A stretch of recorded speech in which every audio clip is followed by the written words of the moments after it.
दी छोड़ सतगुरु रामपाल जी परमेश्वर जी की जय हो। परम पिता परमात्मा सारी सृष्टि के रचनहार कुल मालिक असंख्य ब्रह्मांडों के स्वामी जगत गुरु तीनों लोकों में प्रवेश करके सबका भरण पोषण करने वाले राजाधिराज आत्माधार नाथों के नाथ देवों के देव महादेव सर्वेश्वर महेश्वर मृत्युंजय अजरो अमर आदि अनादि सनातनी प्रभु जगत पिता जगदीश्वर श्री श्री 1008 की उपाधि के वास्तविक अधिकारी अकाल मूरत शब्द स्वरूपी राम वासुदेव सर्वगतम ब्रह्म परम पूज्य प्रथम पूज्य परम संत परम पुरुष परम धनी परम दयालु सत्य कबीर हक्का कबीर अल्लाहु अकबर बाखबर अल्लाह ताला जगत के तारणहार जगत के मुक्तिदाता जगत के जगन्नाथ हारे के सहारे हिंदुओं के राम मुसलमानों के अल्लाह सिखों के वाहिगुरु ईसाइयों के मसीह दया के सागर दया निधि करुणा के सागर करुणा निधि स्वयंभू परिभू संकट मोचन कष्ट हरण मंगल करण दुख भंजन अविगत कबीर निर्विकार निर्विषम परमात्मा अलय अलेख सतगुरु आदि अनादि सतगुरु असली मर्यादा पुरुषोत्तम असली राम असली कृष्ण असली घनश्याम असली मुरारी राजाओं के राजा महाराजाओं के महाराजा शहंशाहों के शहंशाह सम्राटों के सम्राट भगवानों के भगवान अल्लाहों के अल्लाह प्रभुओं के प्रभु मसीहाओं के मसीह सच्चे वाहिगुरु बाबाओं के बाबा पीरों के पीर सेठों के सेठ जगत सेठ सावड़सा सेठ सर्वगुण संपन्न अनंत कोटि कलाओं के स्वामी अनंत कोटि ब्रह्मांडों के नायक योगियों में महायोगी ध्यानियों में महाध्यानी सिद्धों में परम सिद्ध ज्ञानियों में तत्वज्ञानी ब्रह्म ज्ञानी महाज्ञानी परम ज्ञानी सर्वश्रेष्ठ ज्ञानी विज्ञानी युवा कबीर समर्थ कबीर असमवात अमित ओझा सच्चे रहनुमा करीम अल्लाह सुभान अल्लाह दुनिया के अंतिम पैगंबर 8 सितंबर 1951 से गांव धनाना जिला सोनीपत हरियाणा भारतवर्ष की पावन भूमि पे प्रकट रियल कल्कि भगवान श्री नारायण साकार हरि श्री बाबा साहेब शब्द स्वरूपी राम संत श्रोमणी सतगुरु रामपाल जी परमेश्वर जी के चरण कमल में साध संगति से जुड़े हुए देश विदेश से हम सभी सत्सेवक भाई बहनों का अनंत कोटि दंडवत प्रणाम। सत्साई भाई और बहनों, दया पूज्य गुरुदेव की सतगुरु रामपाल जी परमात्मा की जिनके विशेष आशीर्वाद से जिनके शुभ आशीर्वाद से आप और हम सभी साध संगति से जुड़े हुए सत्सेवक भाई बहन अपनी आत्मा के कल्याणार्थ हेतु भक्ति मार्ग पर दृढ़ता के साथ गुरुदेव भगवान के तत्व ज्ञान को आधार बनाकर निरंतर आगे की ओर बढ़ रहे हैं। भाई और बहनों, वर्तमान में सतगुरु रामपाल जी परमेश्वर जी की करोड़ों की संख्या में संगत है, लेकिन उन करोड़ों का वो भाग्य उदय नहीं है जो भाग्य आप और हम भाई बहनों का हो चुका है। यानी इस कलयुग की बिचली पीढ़ी में साध संगति को ही गुरुदेव भगवान अपने शतलोक का ट्रेनिंग सेंटर बनाते हैं और इस साध संगति रूपी ट्रेनिंग सेंटर से जुड़ना ये विशेष मेहर केवल विशेष पुण्यकर्मी आत्माओं के ऊपर ही होती है। और जो भाई बहन इस ट्रेनिंग सेंटर से जुड़े हुए हैं केवल वे ही अपने गुरु को हृदय से अपनी अंतरात्मा से कबीर परमात्मा के रूप में जान सकते हैं, पहचान सकते हैं। इसलिए यदि आप साध संगति से जुड़े हुए हैं तो आप महानतम आत्माओं में से एक हैं। आने वाले समय में जो क्रिया वर्तमान में साध संगति से जुड़े हुए सत्सेवक भाई बहन अपने गुरु को परमात्मा मान के कर रहे हैं, पूरा विश्व करेगा, पूरा विश्व। तो आप और हमारा सौभाग्य जो गुरुदेव ने आप और हमें पहले ही अपने चरणों में जोड़ लिया है। तो भाई और बहनों, कबीर सागर के सरलार्थ के ऊपर वीडियो बनाने की श्रृंखला जारी है। वो कबीर सागर का सरलार्थ जिसे पूज्य गुरुदेव भगवान ने अपने कर कमल से लिखा है। भाई और बहनों, आज का वीडियो हम शुरू करें उससे पहले आपको एक छोटी सी जानकारी उपलब्ध करवा देता हूं, क्योंकि हम जिस सतभक्ति मार्ग से जुड़े हुए हैं ये सत्य का मार्ग है और सत्य के मार्ग में रत्ती भर भी झूठ नहीं चलती है। और यदि रत्ती भर भी झूठ का समावेश हुआ तो भाई और बहनों, परमात्मा फिर हमसे कोसों दूर हो जाते हैं। लेकिन झूठ नहीं, महाझूठ का पुलिंदा सतलोक आश्रम मैनेजमेंट हरियाणा सतगुरु रामपाल जी का कलयुगी परिवार और सभी सतलोक आश्रम से जुड़े हुए कोऑर्डिनेटर। ये लोग आज से पहले एक बहुत बड़ी झूठ जो भगत समाज से छुपाते हुए फिर रहे थे, आज उस झूठ का पर्दाफाश हुआ है। इसलिए सोचा आप भगत भाई बहनों को भी थोड़ा सा परिचित करवा दूं, ताकि आप भी ज्ञान आधार से सोचने पर विवश हो जाएं और विचार करें कि जो सतलोक आश्रम मैनेजमेंट हरियाणा बात बात पर दुहाई देता है कि हम जो भी कुछ करते हैं अपने गुरुदेव के आदेश से करते हैं, हम एक कदम भी अपने गुरुजी की आज्ञा के बिना नहीं उठाते, तो भला एक इतनी बड़ी झूठ का कदम क्या आपने अपने गुरुदेव की आज्ञा लेकर उठाया है? क्या वो सत्यवादी परमात्मा वर्तमान में उनके नाम से जो पुस्तकें छप रही है, क्या उन पुस्तकों में लिखवाएगा, समावेश करवाएगा? एक सच्चा भगत तो कभी सौपन में भी नहीं सोच सकता है। तो आपको एक छोटा सा वीडियो दिखाता हूं भाई और बहनों। ये लड़का है, शायद आप इसे जानते होंगे। ये शिवांश नाम का लड़का है। ये सतगुरु रामपाल जी का सेवक नहीं है, उनका भगत नहीं है, और आजकल ये काफ़ी चर्चा में है, विशेषकर संत रामपाल जी भगवान के भक्तों के बीच में। इसका कोई यूट्यूब चैनल है, उस यूट्यूब चैनल के ऊपर ये सतगुरु रामपाल जी के भक्तों के साथ में डिबेट करता है, ज्ञान चर्चा करता है। ये बहुत कुछ जानने का प्रयास करता है, समझने का प्रयास करता है, और अपने स्तर पर जैसा भी इसको ज्ञान प्राप्त है, ये सामने वाले को समझाने का भी प्रयास करता है। हालांकि वर्तमान में ये शिवांश सतगुरु रामपाल जी परमेश्वर जी के तत्व ज्ञान से परिचित नहीं है। ये फिलहाल शंकराचार्य जी से प्रभावित है, ये उनका शिष्य है, उनके पंथ से जुड़ा हुआ है। इसलिए हम इसकी किसी भी बात का बुरा नहीं मान सकते, क्योंकि ये भी परमात्मा का बच्चा है, सतगुरु रामपाल जी परमेश्वर जी की ही आत्मा है।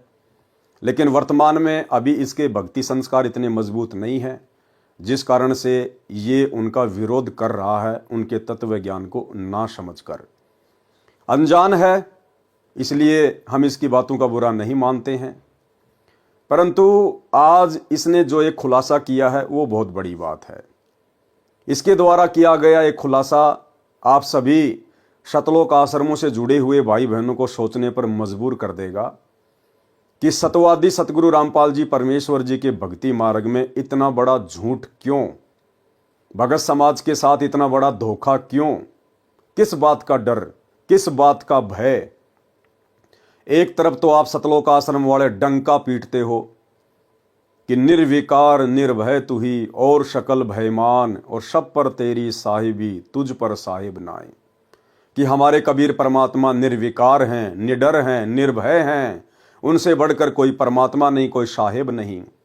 तो भाई ऐसे निर्भय, निडर, निर्विकार कबीर परमात्मा की शरण में आने के बाद उनकी भक्ति करते करते फिर भाई गुरुदेव भगवान के कलयुगी परिवार को, सतलोक आश्रम मैनेजमेंट हरियाणा को भला किस बात का डर सता रहा था, जो जीने की राह जैसी पुस्तक और अंधश्रद्धा खतरा भक्ति ये ज्ञान, इन पुस्तकों में एड्रेस ही गलत लिख दिया, झूठा एड्रेस लिख दिया।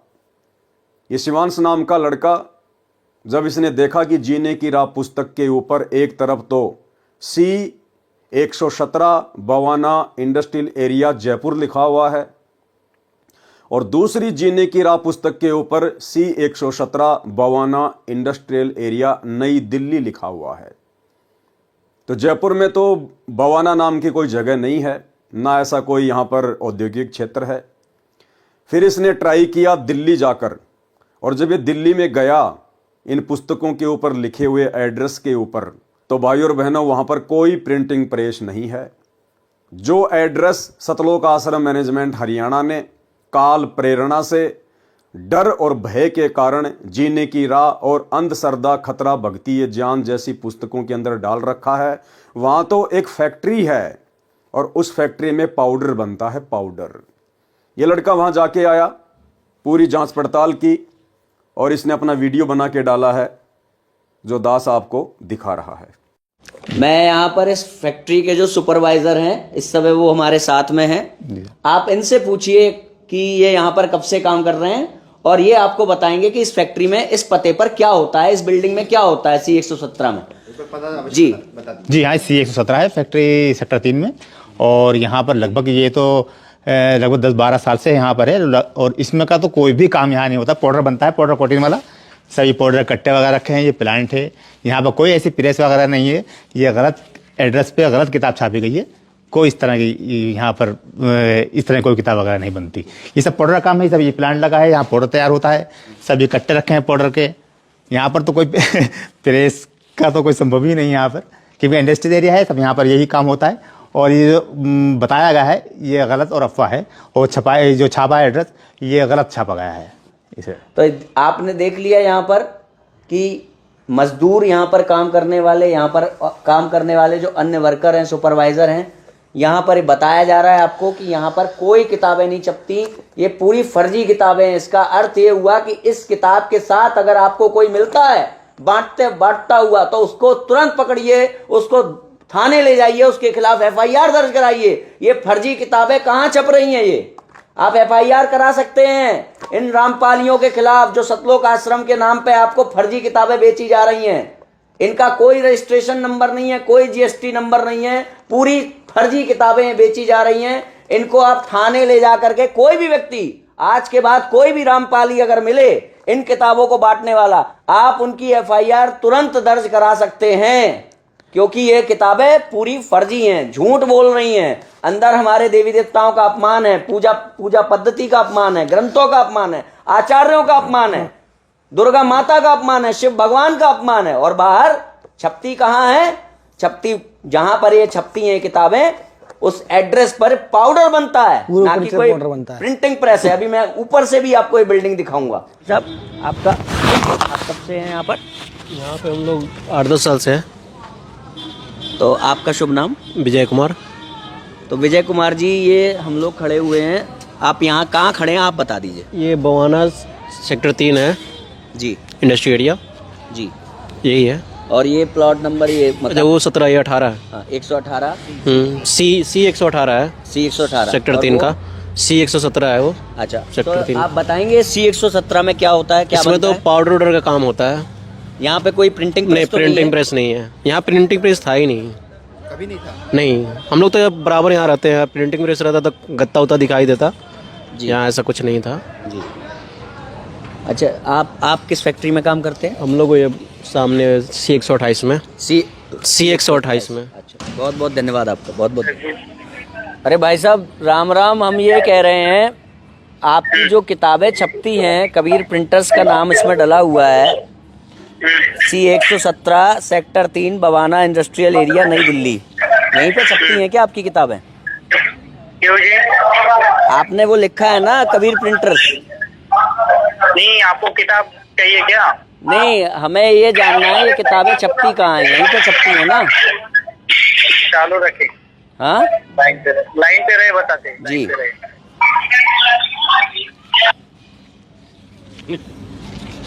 हो गया। हाँ बोलिए जी, क्या जानकारी चाहिए आपको उस बारे की? भाई साहब, हम ये कह रहे हैं, आपका ये कबीर प्रिंटर्स को देखने हम आए थे, हम खड़े हुए हैं इस समय C 117 sector 3 Bawana industrial area नई दिल्ली।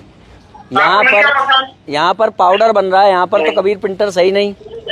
कहाँ है आपका कबीर कौन प्रिंटर? सी किताब देखी आपने? कहाँ पे किताब देखी आपने? अंधश्रद्धा, तो किताब पे अंधश्रद्धा भक्ति खतराए जान। अंधश्रद्धा खतरा भक्ति जाने क्या?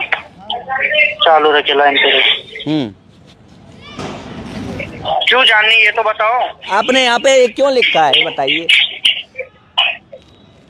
आपकी किताब में लिखा हुआ है, क्यों लिखा हुआ है ये एड्रेस? जिससे कि अगर हमें कोई काम पड़े तो हम उस एड्रेस पे जा सके ना। हेलो, ऐसे काम नहीं बनेगा। ये देख लिया आप लोगों ने इन लोगों की सच्चाई। तो इसका मतलब क्या है पता है?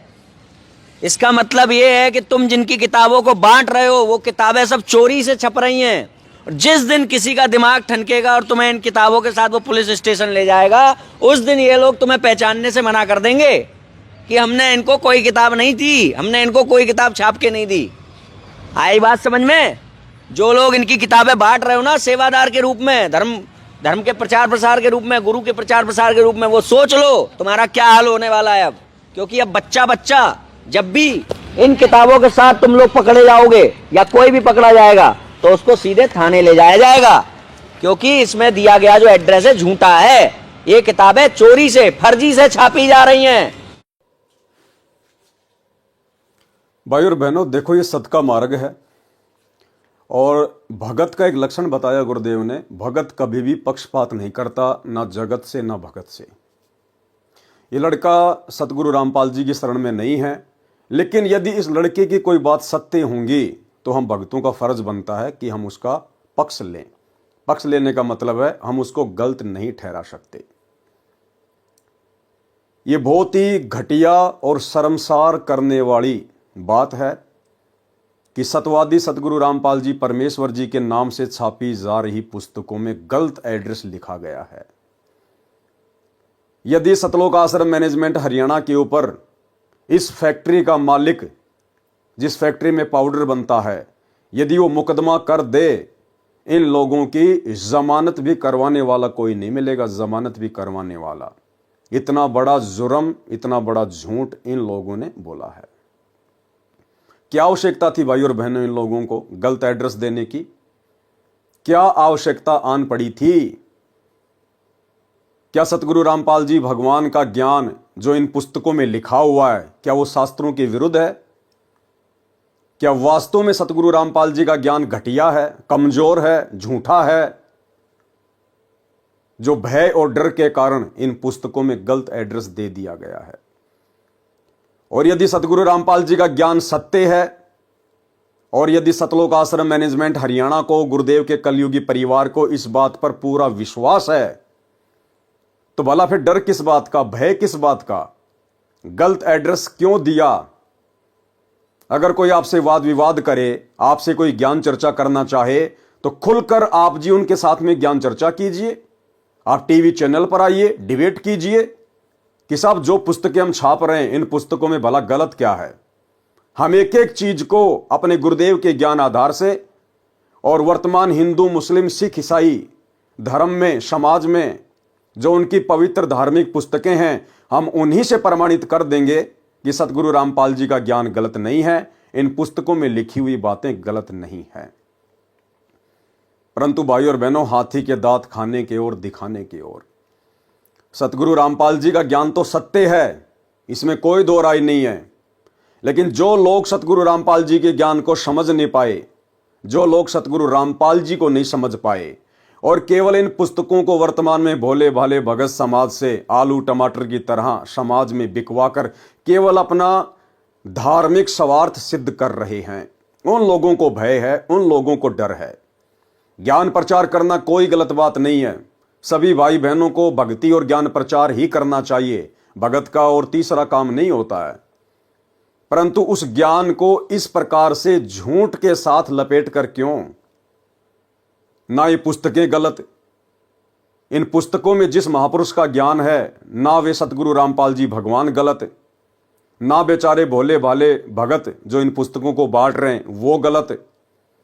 फिर भाई इतना बड़ा झूठ क्यों?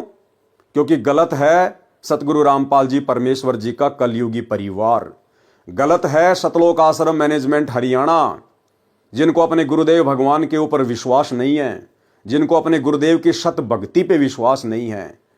अन्यथा सीना ठोक कर इन लोगों को एड्रेस सत्य लिखना चाहिए था।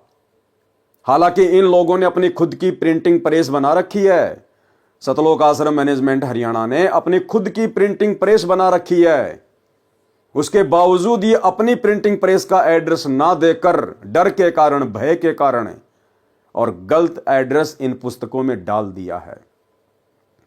और ये शिवांश नाम का लड़का जो कह रहा है, ये बात परम सत्य है, इसमें कोई दो राय नहीं है कि जिस दिन इन पुस्तकों को बांटने वाले समाज के लोगों के हत्थे चढ़ गए या पुलिस प्रशासन के हत्थे चढ़ गए, तो ये लोग आपकी खैर खबर लेने नहीं आएंगे। ये लोग जो आपको पुस्तकें दे रहे हैं बांटने के लिए, गुरुदेव का परिवार, आपके कोऑर्डिनेटर, ये आपकी जमानत तक भी करवाने नहीं आएंगे। ये तो परम सत्य है भाई और बहनों, क्योंकि ये नमूना तो ये लोग पहले ही बरवाला कांड में दिखा चुके हैं। जिस समय इन्होंने अपनी मनमानी के चलते 2014 में बरवाला कांड करवाया, जजों के खिलाफ पुस्तकें लिखी, प्रशासन को भड़काया, संत रामपाल जी को इन्होंने बंधक बनाया और उनके भोले भाले भक्तों को उन्हीं का आदेश बताकर आश्रम के बाहर काले कपड़े पहनाकर, हाथों में हथियार देकर, डंडे देकर पुलिस प्रशासन के साथ मरने मारने के लिए खड़ा कर दिया गया। और जब मीडिया वालों ने सवाल किया, आश्रम के मीडिया प्रभारी राज कपूर उर्फ प्रीतम दास से, तो उस बंदे ने साफ साफ मना कर दिया कि महिला और बच्चों को हम नहीं लाए हैं, ये तो अपने आप ही आकर बैठ गए हैं। जबकि इन भक्तों की सहमति के बिना एक चिड़ी का बच्चा भी आश्रम के बाहर नहीं बैठ सकता था। उस समय जो भी आदेश दिए जा रहे थे सतलोक आश्रम मैनेजमेंट हरियाणा के द्वारा गुरुजी का नाम लेकर दिए जा रहे थे। और जब मीडिया वालों ने पूछा कि ये महिला और बच्चे बाहर क्यों बैठे हैं, आप इनको हटा क्यों नहीं रहे, तो झट से सतलोक आश्रम मैनेजमेंट हरियाणा वालों ने मना कर दिया कि बच्चे और महिला हम नहीं लेकर आए। ये लोग भाई और बहनों पैदाइशी झूठे हैं, पैदाइशी। ये लोग पहले भी सतगुरु रामपाल जी को मानुष मानते थे और आज भी मानुष ही मानते हैं। तभी तो इन लोगों ने सही एड्रेस इन पुस्तकों पर नहीं डाला है। तो वो बरवाला कांड का एक छोटा सा वीडियो मैं आपको दिखा देता हूं ताकि आपको। बच्चे और महिलाओं को इसके बीच में लाने का क्या संदर्भ है? बच्चे महिलाएं हम नहीं लेके आए हैं। बच्चे महिलाएं आप भी बीमार आप हटा होते भी हैं। तो नहीं रहे उनको? किसको? बच्चे और महिलाओं को नहीं हम हटा रहे हैं, लेकिन वो जिद कर रहे हैं। अब उनकी जिद के आगे हम क्या करें? ये जो बंदा है आप जो देख पा रहे हैं इधर, ये इसका नाम है बीरेंद्र। ये सतगुरु रामपाल जी का बड़ा लड़का है। और ये जो बंदा है इसका नाम है राज कपूर उर्फ प्रीतम दास। ये 2014 बरवाला कांड से पहले सतलोक आश्रम बरवाड़ा में भक्तों का इंटरव्यू लिया करता था और ये उस समय मीडिया प्रभारी था। अब ये दोनों बंदे इतने बड़े जिम्मेदार व्यक्ति आश्रम के और सरेआम मीडिया के सामने झूठ बोल रहे हैं, जबकि इसको भी सारनाम मिला हुआ है, इसको भी सारनाम मिला हुआ है और ये तो सतगुरु रामपाल जी का बड़ा लड़का है। उसके बावजूद भी इतनी बड़ी झूठ बोल रहे हैं कि आश्रम के बाहर जो बच्चे और महिलाएं बैठी हुई हैं उनको हम नहीं लेके आए, उनको हमने नहीं बुलाया। आंखों के सामने झूठ बोल रहे हैं। तो भला जो पुस्तक बांटने वाले बेचारे भोले भाले भाई बहन हैं, जिस दिन ये पकड़े जाएंगे उस दिन भला ये कैसे जिम्मेदारी लेंगे कि भाई ये पुस्तकें हम छाप रहे हैं, हम ही इनको ये पुस्तकें उपलब्ध करवाते हैं। ये लोग बिल्कुल भी सामने नहीं आएंगे। साल भर पहले इसी पुस्तक अंध श्रद्धा भक्ति खतरा ये जान के ऊपर एक विवाद हो गया था जयपुर में। और जयपुर का मीडिया चैनल है फर्स्ट इंडिया न्यूज चैनल। उस न्यूज चैनल के ऊपर बहुत बड़ी डिबेट हुई थी, लगातार 2 दिन चली थी। न्यूज चैनल वालों ने सतलोक आश्रम मैनेजमेंट हरियाणा को डिबेट के लिए बुलाया, लेकिन ये लोग डिबेट के लिए बिल्कुल भी सामने नहीं आए, क्योंकि भाई और बहनों इन लोगों को डर है, इनको भय है। इनको केवल अपना सतगुरु रामपाल जी के नाम की आड़ में उनके भोले भाले भक्तों से अपना धंधा करवाना है। बाकी इन लोगों को ज्ञान प्रचार से, भक्ति और भगवान से, भगत समाज से कोई लेना देना नहीं है। तो इतना बड़ा झूठ जब ये भक्तों की आंखों के सामने, सतलोक आश्रम बरवाड़ा के सामने, मीडिया के सामने, पूरे देश के सामने बोल सकते हैं, तो भला जिस दिन बेचारे भगत भाई बहन पकड़े जाएंगे उस दिन ये कैसे सामने आएंगे। दूसरी बात, शिवांश नाम का लड़का जो कह रहा है कि जहां भी आपको ये पुस्तक बांटते हुए लोग दिखाई दे जाएं, मिल जाएं, तुरंत इनको पकड़ो और पुलिस में इनकी रिपोर्ट लिखवाओ, इनको थाने में भिजवाओ। भाई और बहनों, इसमें डरने और घबराने की कोई आवश्यकता नहीं है। जो भगत भाई बहन ज्ञान प्रचार कर रहे हैं, गुरुदेव की पुस्तकें बांट रहे हैं, चाहे जीने की राह हो, ज्ञान गंगा हो, गीता तेरा ज्ञान अमृत हो, अंध श्रद्धा भक्ति खतरा ये जान हो, आप भाई बहन अपने गुरुदेव को परमात्मा मानकर उनके ऊपर दृढ़ विश्वास करके आप निसंशय होकर, निर्भय होकर आप जी परमात्मा का ज्ञान प्रचार कीजिए। आप ये पुस्तकें बांटिए।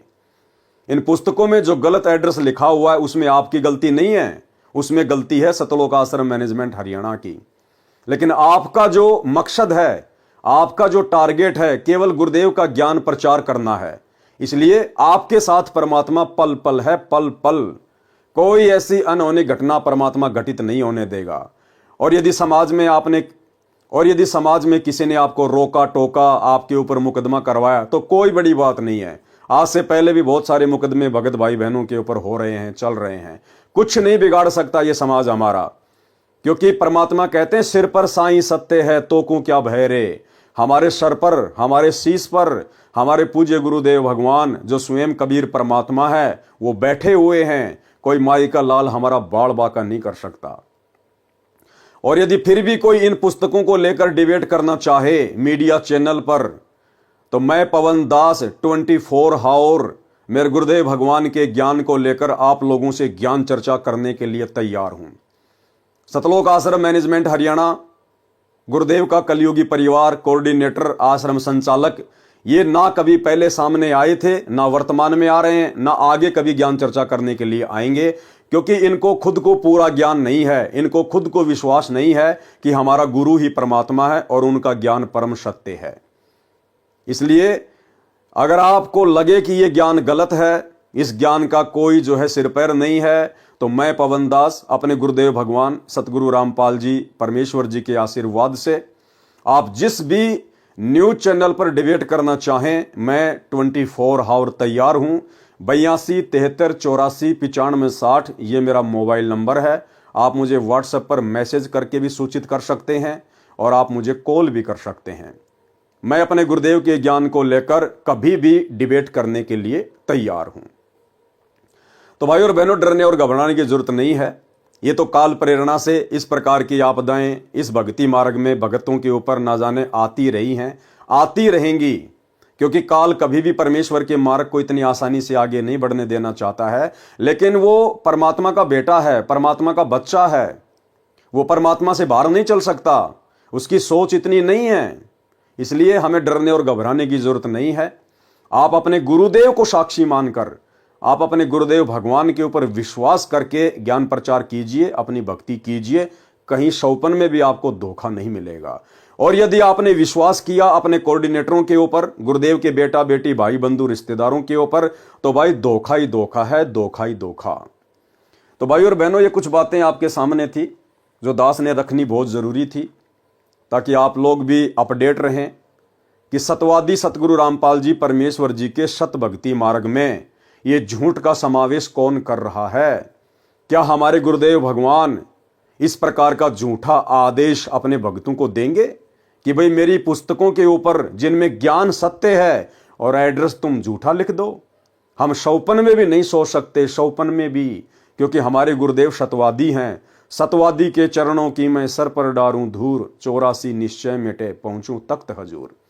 तो ये झूठ का पुलिंदा सतगुरु रामपाल जी परमेश्वर जी का कलयुगी परिवार है, सतलोक आश्रम मैनेजमेंट हरियाणा है। उसके बाद भाई और बहनों, सतलोक आश्रम मैनेजमेंट हरियाणा वालों ने इस शिवांश नाम के लड़के के ऊपर एक वीडियो बनाया है।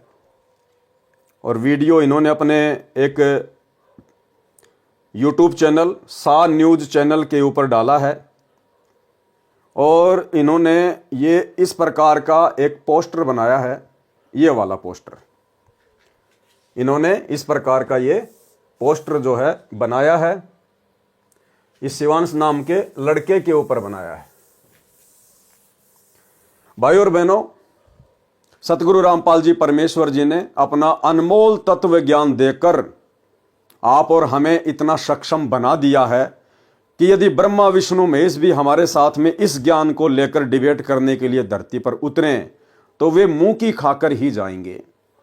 फिर भला ऐसे छोटे मोटे बच्चों से क्या डरना, क्या घबराना। लेकिन सतलोक आश्रम मैनेजमेंट हरियाणा ने फिर एक घटिया हरकत की है। इन्होंने अपने सा न्यूज चैनल के ऊपर एक वीडियो वायरल किया है शिवांश नारायण को लेकर, और ये इस प्रकार का पोस्टर बनाया है। ये पोस्टर जो आप जी देख रहे हैं, ये इस प्रकार का एक ये पोस्टर है जो उन्होंने बनाया है। और इस पोस्टर में भाई और बहनों, सतलोक आश्रम मैनेजमेंट हरियाणा ने इस शिवांश नाम के लड़के के सर में 2 सींग लगा दिए हैं, लंबे लंबे दांत लगा दिए हैं, आंखें उसकी बिल्कुल काली काली कर दी है। एक प्रकार से राक्षस जैसा चेहरा बनाया है, राक्षस जैसा। भाई और बहनों, हम साथ संगति से जुड़े हुए सत्सेवक भाई बहन इस प्रकार की किसी भी घटिया हरकत का समर्थन नहीं करते हैं। ये सतगुरु रामपाल जी परमेश्वर जी के भक्ति मार्ग में उचित नहीं है। ज्ञान का जवाब ज्ञान से देना चाहिए। ऐसी घटिया हरकतें वो करते हैं जिनको अपने गुरुदेव भगवान का ज्ञान समझ में नहीं आया, जिनको अपने गुरुदेव भगवान के ऊपर विश्वास नहीं है, जो लोग अपने गुरुदेव के ज्ञान को लेकर डिबेट करने से डरते हैं, घबराते हैं, जिनको हारने का डर है, इस प्रकार के लोग ऐसी घटिया हरकतें करते हैं। तो ये जो घटिया हरकत सतलोक आश्रम मैनेजमेंट हरियाणा ने की है, ये बेहुदी है, भगत समाज को, आम समाज के सामने शर्मसार करने वाली है। भैया, जब तक इस शिवांश नाम के लड़के को आपके गुरुदेव का ज्ञान समझ में नहीं आ जाता है, तब तक भैया काल प्रेरणा से ये इसी प्रकार की हरकतें करेगा। और ये हरकतें कर सकता है क्योंकि अभी ये आपकी गुरु की शरण में नहीं है। आप और हम भी पहले ना जाने कितने भगत भाई बहन इसी प्रकार से गुरुदेव के ज्ञान का विरोध किया करते थे, क्योंकि उस समय ये ज्ञान हमारी समझ में नहीं आ रहा था, हमारे भक्ति संस्कार इतने मजबूत नहीं थे। लेकिन जिस दिन हमारे को ये ज्ञान समझ में आया, उसके बाद हमने अपनी उन घटिया हरकतों के ऊपर पछताना भी शुरू किया, सोचना भी शुरू किया। बारंबार हमने गुरुदेव भगवान से भी माफी मांगी। तो भाई, आज नहीं तो कल ये भी तो परमात्मा का बच्चा है, उसी परमेश्वर की आत्मा है। आज नहीं समझ पा रहा तो क्या हुआ, कल को तो समझेगा। उस समय आप लोग इसको क्या मुंह दिखाओगे?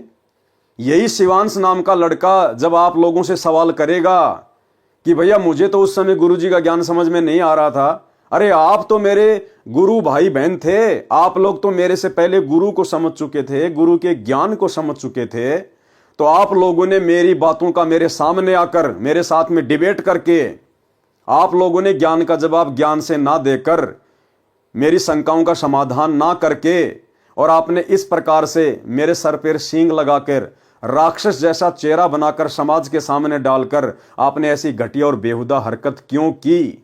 तो भाई और बहनों, साथ संगति से जुड़े हुए भाई बहन इस प्रकार की घटिया हरकत का बिल्कुल भी समर्थन नहीं करते हैं।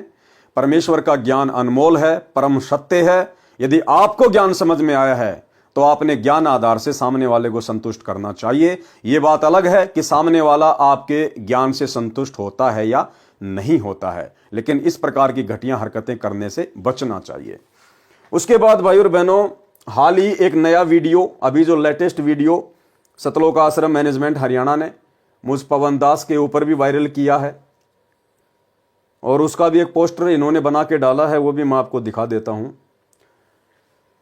ये मेरे ऊपर एक नया वीडियो इन्होंने डाला है आज 29 दिसंबर 2024 को। इनका ये सा न्यूज चैनल है, आप वहां जाकर देख सकते हैं। गुरुद्रोही एक्सपोज्ड, सावधान सावधान सावधान, धोखेबाजों से सावधान। पूरा वीडियो देखिए सा न्यूज चैनल पर, आप जिस वीडियो को जाकर देख सकते हैं। और बहुत ही बेहुदा तरीके से इन्होंने, क्योंकि झूठ तो इनका पैदाइशी गुण है, बहुत सारी झूठ, बल्कि सारी की सारी झूठ इन लोगों ने मुझ पवन दास के विषय में इस 1.5 घंटे के वीडियो में बोली हुई है। इन्होंने कहा है कि पवन दास के ऊपर 12 से ज्यादा मुकदमे चल रहे हैं। ये कभी जिंदगी में 12 से ज्यादा मुकदमे मेरे ऊपर वर्तमान 29 दिसंबर 2024 तक ये साबित नहीं कर पाएंगे। मेरे ऊपर केवल वर्तमान में एक मुकदमा है, जो कि मेरे पूज्य गुरुदेव भगवान सतगुरु रामपाल जी परमेश्वर जी ने इस परीक्षा के समय में मेरी परीक्षा लेने के लिए और भगत समाज की परीक्षा लेने के लिए 420 का लगाया हुआ है। इसके अलावा मेरे ऊपर और कोई मुकदमा नहीं है। दूसरा झूठ इन्होंने बोला कि पवन दास के अवैध संबंध उसके छोटे भाई की पत्नी के साथ में थे, और एक समय पवन दास के छोटे भाई ने अपनी पत्नी को पवन दास के साथ आपत्तिजनक स्थिति में देख लिया, जिस कारण से उसके भाई ने अपनी पत्नी को तेल डालकर जला दिया। भाई और बहनों, ऐसी ऐसी महाझूठ इन लोगों ने इस वीडियो में डाल रखी हैं। मैंने वीडियो पूरा नहीं देखा, लेकिन जितना देखा उसके बाद मैंने उसको बंद कर दिया, क्योंकि मैं तो इन लोगों की पैदाइशी घटिया हरकतों से भली भांति परिचित हूं। 10 साल से मैं इन महाझूठे लोगों को झेल रहा हूं। लेकिन कोई बात नहीं भाई और बहनों, सत हमेशा सत ही रहेगा, सत हमेशा विजयी होता है, आज नहीं तो कल, चाहे उसको कोई कितना ही दबाने का प्रयास करे। तो ज्ञान का जवाब ज्ञान से देना चाहिए, लेकिन ऐसी घटिया हरकतें जो सतलोक आश्रम मैनेजमेंट हरियाणा के द्वारा की जा रही हैं, ये वाकई में भगत समाज को शर्मसार करने वाली हैं। तो ये एक छोटी सी जानकारी थी जो आप भगत भाई बहनों को देनी थी। अब हम आगे बढ़ते हैं परम पूज्य परमेश्वर सतगुरु रामपाल जी के कर कमल से लिखित पवित्र पुस्तक कबीर सागर के सरलार्थ में। तो भाई और बहनों, आज हमारा इस विषय पर 53 नंबर का वीडियो है और कबीर सागर का सरलार्थ पेज नंबर 503 है। पांडवों की यज्ञ में शुपच सुदर्शन द्वारा शंख बजाना। यानी धर्मदास जी ने कबीर परमेश्वर जी से सवाल किया कि हे परमात्मा, आपने द्वापर युग में पांडवों का यज्ञ किस प्रकार से सफल किया, मुझे थोड़ा विस्तार से बताने की कृपया करें। तो परमेश्वर फिर यहां बता रहे हैं, जैसा कि सर्वविदित है कि महाभारत के युद्ध में अर्जुन ने युद्ध करने से मना कर दिया था तथा शस्त्र त्याग कर युद्ध के मैदान में दोनों सेनाओं के बीच में खड़े रथ के पिछले हिस्से में आंखों से आंसू बहाता हुआ बैठ गया था। तब भगवान श्री कृष्ण के अंदर प्रवेश काल शक्ति ब्रह्म अर्जुन को युद्ध करने की राय देने लगा था। तब अर्जुन ने कहा था कि भगवान, ये घोर पाप मैं नहीं करूंगा, इससे अच्छा तो भिक्षा का अन्न भी खाकर गुजारा कर लेंगे। तब भगवान काल श्री कृष्ण जी के शरीर में प्रवेश करके बोला था कि अर्जुन, युद्ध कर, तुझे कोई पाप नहीं लगेगा। देखें गीता जी के अध्याय 11 के श्लोक 33, अध्याय 2 के श्लोक 37 व 38 में। महाभारत में लेख आता है कि श्री कृष्ण जी के कहने से अर्जुन ने युद्ध करना स्वीकार कर लिया। घमासान युद्ध हुआ, करोड़ों व्यक्ति व सर्व कौरव युद्ध में मारे गए और पांडव विजयी हुए। तब पांडव प्रमुख युधिष्ठिर को राज्य सिंहासन पर बैठाने के लिए स्वयं भगवान श्री कृष्ण ने कहा, तो युधिष्ठिर ने यह कहते हुए गद्दी पर बैठने से मना कर दिया कि मैं ऐसे पाप युक्त राज्य को नहीं करूंगा जिसमें करोड़ों व्यक्ति मारे गए थे। उनकी पत्नियां विधवा हो गई हैं, करोड़ों बच्चे अनाथ हो गए, अभी तक उनके आंसू भी नहीं सूखे हैं।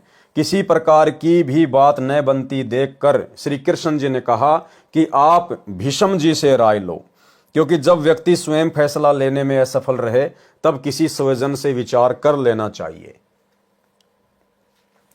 युधिष्ठिर ने यह बात स्वीकार कर ली।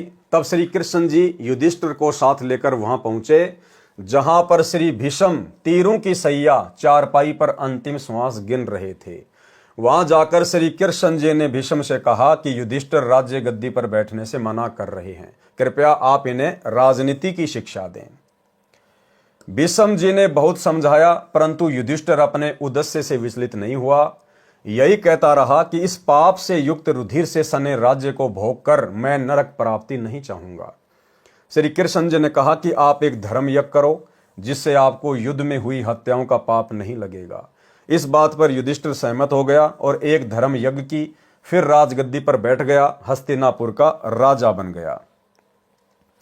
ये प्रमाण सुख सागर के पहले स्कंद के 8वें तथा 9वें अध्याय से सहाभार प्रश्न नंबर 48 से 53 के ऊपर है।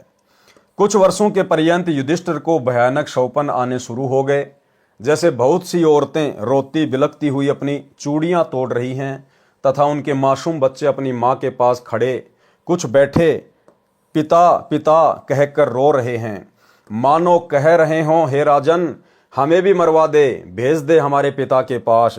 कई बार बिना शीश के धड़ दिखाई देते हैं, किसी की गर्दन कहीं पड़ी है, धड़ कहीं पड़ा है, हाहाकार मची हुई है। युधिष्ठिर की नींद उचट जाती, घबरा कर बिस्तर पर बैठकर हाँपने लग जाता, सारी सारी रात बैठकर या महल में घूमकर व्यतीत करता है। एक दिन द्रौपदी ने बड़े पति की यह दशा देखी, परेशानी का कारण पूछा तो युधिष्ठिर कुछ नहीं कहकर टाल गए। जब द्रौपदी ने कई रात्रियों में युधिष्ठिर की यह दुर्दशा देखी तो एक दिन चारों अर्जुन, भीम, नकुल, सहदेव को बताया कि आपका बड़ा भाई बहुत परेशान है, कारण पूछो। तब चारों भाइयों ने बड़े भैया से प्रार्थना करके पूछा कि कृपया परेशानी का कारण बताओ। ज्यादा आग्रह करने पर अपनी सर्व कहानी सुनाई। पांचों भाई इस परेशानी का कारण जानने के लिए भगवान श्री कृष्ण जी के पास गए तथा बताया कि बड़े भैया युधिष्ठिर जी को भयानक शौपन आ रहे हैं, जिनके कारण उनकी रात्रि की नींद व दिन का चैन व भूख समाप्त हो गई है। कृपया कारण व समाधान बताएं। सारी बात सुनकर श्री कृष्ण जी बोले, युद्ध में किए हुए पाप परेशान कर रहे हैं, इन पापों का निवारण यज्ञ से होता है। गीता जी के अध्याय 3 के श्लोक 13 का हिंदी अनुवाद, यज्ञ में प्रतिष्ठित इष्ट अर्थात पूर्ण परमात्मा को भोग लगाने के बाद बने प्रसाद को खाने वाले श्रेष्ठ पुरुष सब पापों से मुक्त हो जाते हैं। और भाई और बहनों, ये प्रोसीजर वर्तमान में गीता जी अध्याय 3 श्लोक नंबर 13 के अनुसार कि यज्ञ में प्रतिष्ठित पूर्ण परमात्मा यानी अपने इष्ट को भोग लगाने के बाद बचा हुआ अन्न खाने से, भोजन खाने से प्राणी सर्व पाप कर्मों से रहित हो जाता है। इस प्रोसीजर से वर्तमान में यदि इस पूरी पृथ्वी पर कोई भक्ति कर रहा है तो केवल साध संगति से जुड़े हुए सत्सेवक भाई बहन कर रहे हैं, क्योंकि दुनिया वालों को तो अभी तक वैसे ही नहीं पता कि पूर्ण परमात्मा कौन है, एकमात्र इष्ट कौन है, जिसके लिए गीता जी अध्याय 3 श्लोक 13 में वो श्लोक लिखा गया है। दूसरी बात, सतलोक आश्रम मैनेजमेंट हरियाणा से जुड़े हुए भाई बहन, इनको अपने गुरुदेव में सतगुरु रामपाल जी में पूर्ण परमात्मा दिखाई नहीं देता, ये उनको अपना इष्ट नहीं मानते। सतलोक आश्रमों से जुड़े हुए भाई बहन अपना इष्ट, अपना परमात्मा मानते हैं एक दाढ़ी मूछ वाली कबीर जी की समझे जाने वाली नकली मुर्दा फोटो को। इसलिए भाई और बहनों, ये सौभाग्य केवल सत्सेवक भाई बहनों को प्राप्त है, क्योंकि हम सत्सेवक भाई बहन ही अपने गुरु जी को इष्ट रूप में मानकर घर घर में उनका आसन लगाकर, घर को ही आश्रम बनाकर, ज्ञान को आधार बनाकर अपने गुरुदेव को गीता अध्याय 3 श्लोक 13 के अनुसार इष्ट मानकर प्रतिदिन भोग लगाकर ही अन्न जल ग्रहण करते हैं। इसलिए सतगुरु रामपाल जी परमेश्वर जी की लाखों करोड़ों की संगत में से वर्तमान में पूर्णतया पाप नाशक भक्ति केवल सत्सेवक भाई बहन ही कर रहे हैं। गीता जी के अध्याय 3 के श्लोक 13 का हिंदी अनुवाद, यज्ञ में प्रतिष्ठित इष्ट अर्थात पूर्ण परमात्मा को भोग लगाने के बाद बने प्रसाद को खाने वाले श्रेष्ठ पुरुष सब पापों से मुक्त हो जाते हैं। जो पापी लोग अपना शरीर पोषण करने के लिए ही अन्न पकाते हैं, वे तो पाप को ही खा रहे हैं। तो सत्सेवकों को छोड़कर बाकी दुनिया वाले और सतलोक आश्रमों से जुड़े हुए भाई बहन केवल पाप ही खा रहे हैं, अर्थात यज्ञ करके सर्व पापों से मुक्त हो जाते हैं। और कोई चारा न देखकर पांडवों ने श्री कृष्ण जी की सलाह स्वीकार कर ली। यज्ञ की तैयारी की गई। सर्व पृथ्वी के मानव, ऋषि, सिद्ध, साधु व स्वर्ग लोक के देव भी आमंत्रित करने को श्री कृष्ण जी ने कहा कि जितने अधिक व्यक्ति भोजन पाएंगे उतना ही अधिक पुण्य होगा। इसलिए भाई और बहनों, भंडारों में हम लोगों ने भोजन नहीं खाना चाहिए। किसी भी धार्मिक अनुष्ठान में जो हमारे इष्ट, हमारे पूज्य गुरुदेव के निमित्त ना हो, हमने वहां पर जल भी ग्रहण नहीं करना चाहिए। श्री कृष्ण जी क्या कह रहे हैं कि पृथ्वी के सभी प्राणियों को आमंत्रित कर दो। जितने ज्यादा लोग भंडारा खाएंगे तुम्हारे पाप कर्म उतने ही हल्के होंगे। अर्थात जो जो लोग वो भंडारा खाएंगे उसी अनुपात में युधिष्ठिर के पाप कर्म उन भंडारा करने वाले लोगों के हिस्से में चले जाएंगे। इसलिए हम सतगुरु रामपाल जी परमेश्वर जी के भक्तों ने जो धार्मिक अनुष्ठान हमारे गुरु जी के निमित्त ना हो, उसके अलावा हमने किसी भी देवी देवता या अन्य कोई भी जागरण हो, कुछ भी हो, हमने वहां पर भंडारा तो छोड़िए जल भी ग्रहण नहीं करना चाहिए। अन्यथा हम मर्यादाहीन हो जाएंगे और दुनिया भर का पाप, जो 3 लोक का भार उन अनउपदेशी लोगों के सिर पर काल ने रखा हुआ है, वो हम अपने सिर पर ले लेंगे। श्री कृष्ण जी ने कहा कि जितने अधिक व्यक्ति भोजन पाएंगे उतना ही अधिक पुण्य होगा, परंतु संतों व भक्तों से विशेष लाभ होता है। उनमें भी कोई परम शक्ति युक्त संत होगा, वह पूर्ण लाभ दे सकता है। तथा यज्ञ पूर्ण होने का साक्षी एक 5 मुख वाला पंचजन्य शंख एक सुसज्जित ऊंचे आसन पर रख दिया जाएगा। भाई और बहनों, श्री कृष्ण जी के अंदर ये प्रेरणा भी कबीर परमेश्वर सतगुरु रामपाल जी भगवान ने ही की कि वहां पर एक 5 मुख वाला पंचजन्य शंख रख दिया जाए, ताकि ये पता चले कि यदि किसी परम संत ने भोजन किया है तो ये शंख 5 बार आवाज करेगा। जानबूझकर कबीर परमेश्वर जी ने श्री कृष्ण जी के अंदर प्रेरणा करके वो पंचजन्य शंख रखवाया। इन 12 करोड़ ब्राह्मणों को, 9 नाथों, 84 सिद्धों, 88,000 ऋषियों को और 33 करोड़ देवी देवताओं सहित सूक्ष्म रूप में ब्रह्मा विष्णु महेश को असफल सिद्ध करने के लिए, ताकि दुनिया को पता चले कि जो भक्ति तुम कर रहे हो, जिन भगवानों को भगवान मान के तुम भक्ति कर रहे हो, जिन साधु संत महात्मा मंडलेश्वरों की शरण में तुम मोक्ष प्राप्ति की उम्मीद लगाए बैठे हो, ये सब के सब भक्ति से खाली हैं। ये सब के सब काल की गोद में खेल रहे हैं। इनके भोजन करने से शंख नहीं बजा। और उसके बाद में कबीर परमेश्वर अपने भगत सुपच सुदर्शन के रूप में स्वयं आए भोजन करने के लिए। उस समय वो शंख बजा ताकि परमेश्वर की महिमा पूरे संसार में हो। और आने वाले समय में जब भक्ति युग आएगा, जब कलयुग की पिछली पीढ़ी आएगी, जब कलयुग का 5505 वर्ष वाला वो समय आएगा, उस समय जो आत्मा उस कबीर परमात्मा सतगुरु रामपाल जी की शरण में आएंगी, तो उन आत्माओं के सामने एक उदाहरण पेश किया जा सके। उन आत्माओं को ये कथाएं सुन के दृढ़ विश्वास हो जाए कि केवल कबीर परमात्मा ही सर्वशक्तिमान है, इसके अलावा किसी भी भगवान की भक्ति करने से मोक्ष प्राप्त नहीं किया जा सकता। एकमात्र कबीर परमेश्वर सतगुरु रामपाल जी के अलावा बाकी कोई भी देवी देवता ब्रह्मा विष्णु महेश समर्थ नहीं है। तथा यज्ञ पूर्ण होने का साक्षी एक 5 मुख वाला पंचजन्य शंख एक सुसज्जित ऊंचे आसन पर रख दिया जाएगा। तथा जब इस यज्ञ में कोई परम शक्ति युक्त संत भोजन खाएगा तो यह शंख स्वयं आवाज करेगा। इतनी गूंज होगी कि पूरी पृथ्वी पर तथा स्वर्ग लोक तक आवाज सुनाई देगी। यज्ञ की तैयारी हुई। निश्चित दिन को सर्व आदरणीय आमंत्रित भगतगण 88,000 ऋषि, 33 करोड़ देवता, 9 नाथ, 84 सिद्ध, ब्रह्मा विष्णु शिव आदि पहुंच गए। यज्ञ कार्य शुरू हुआ।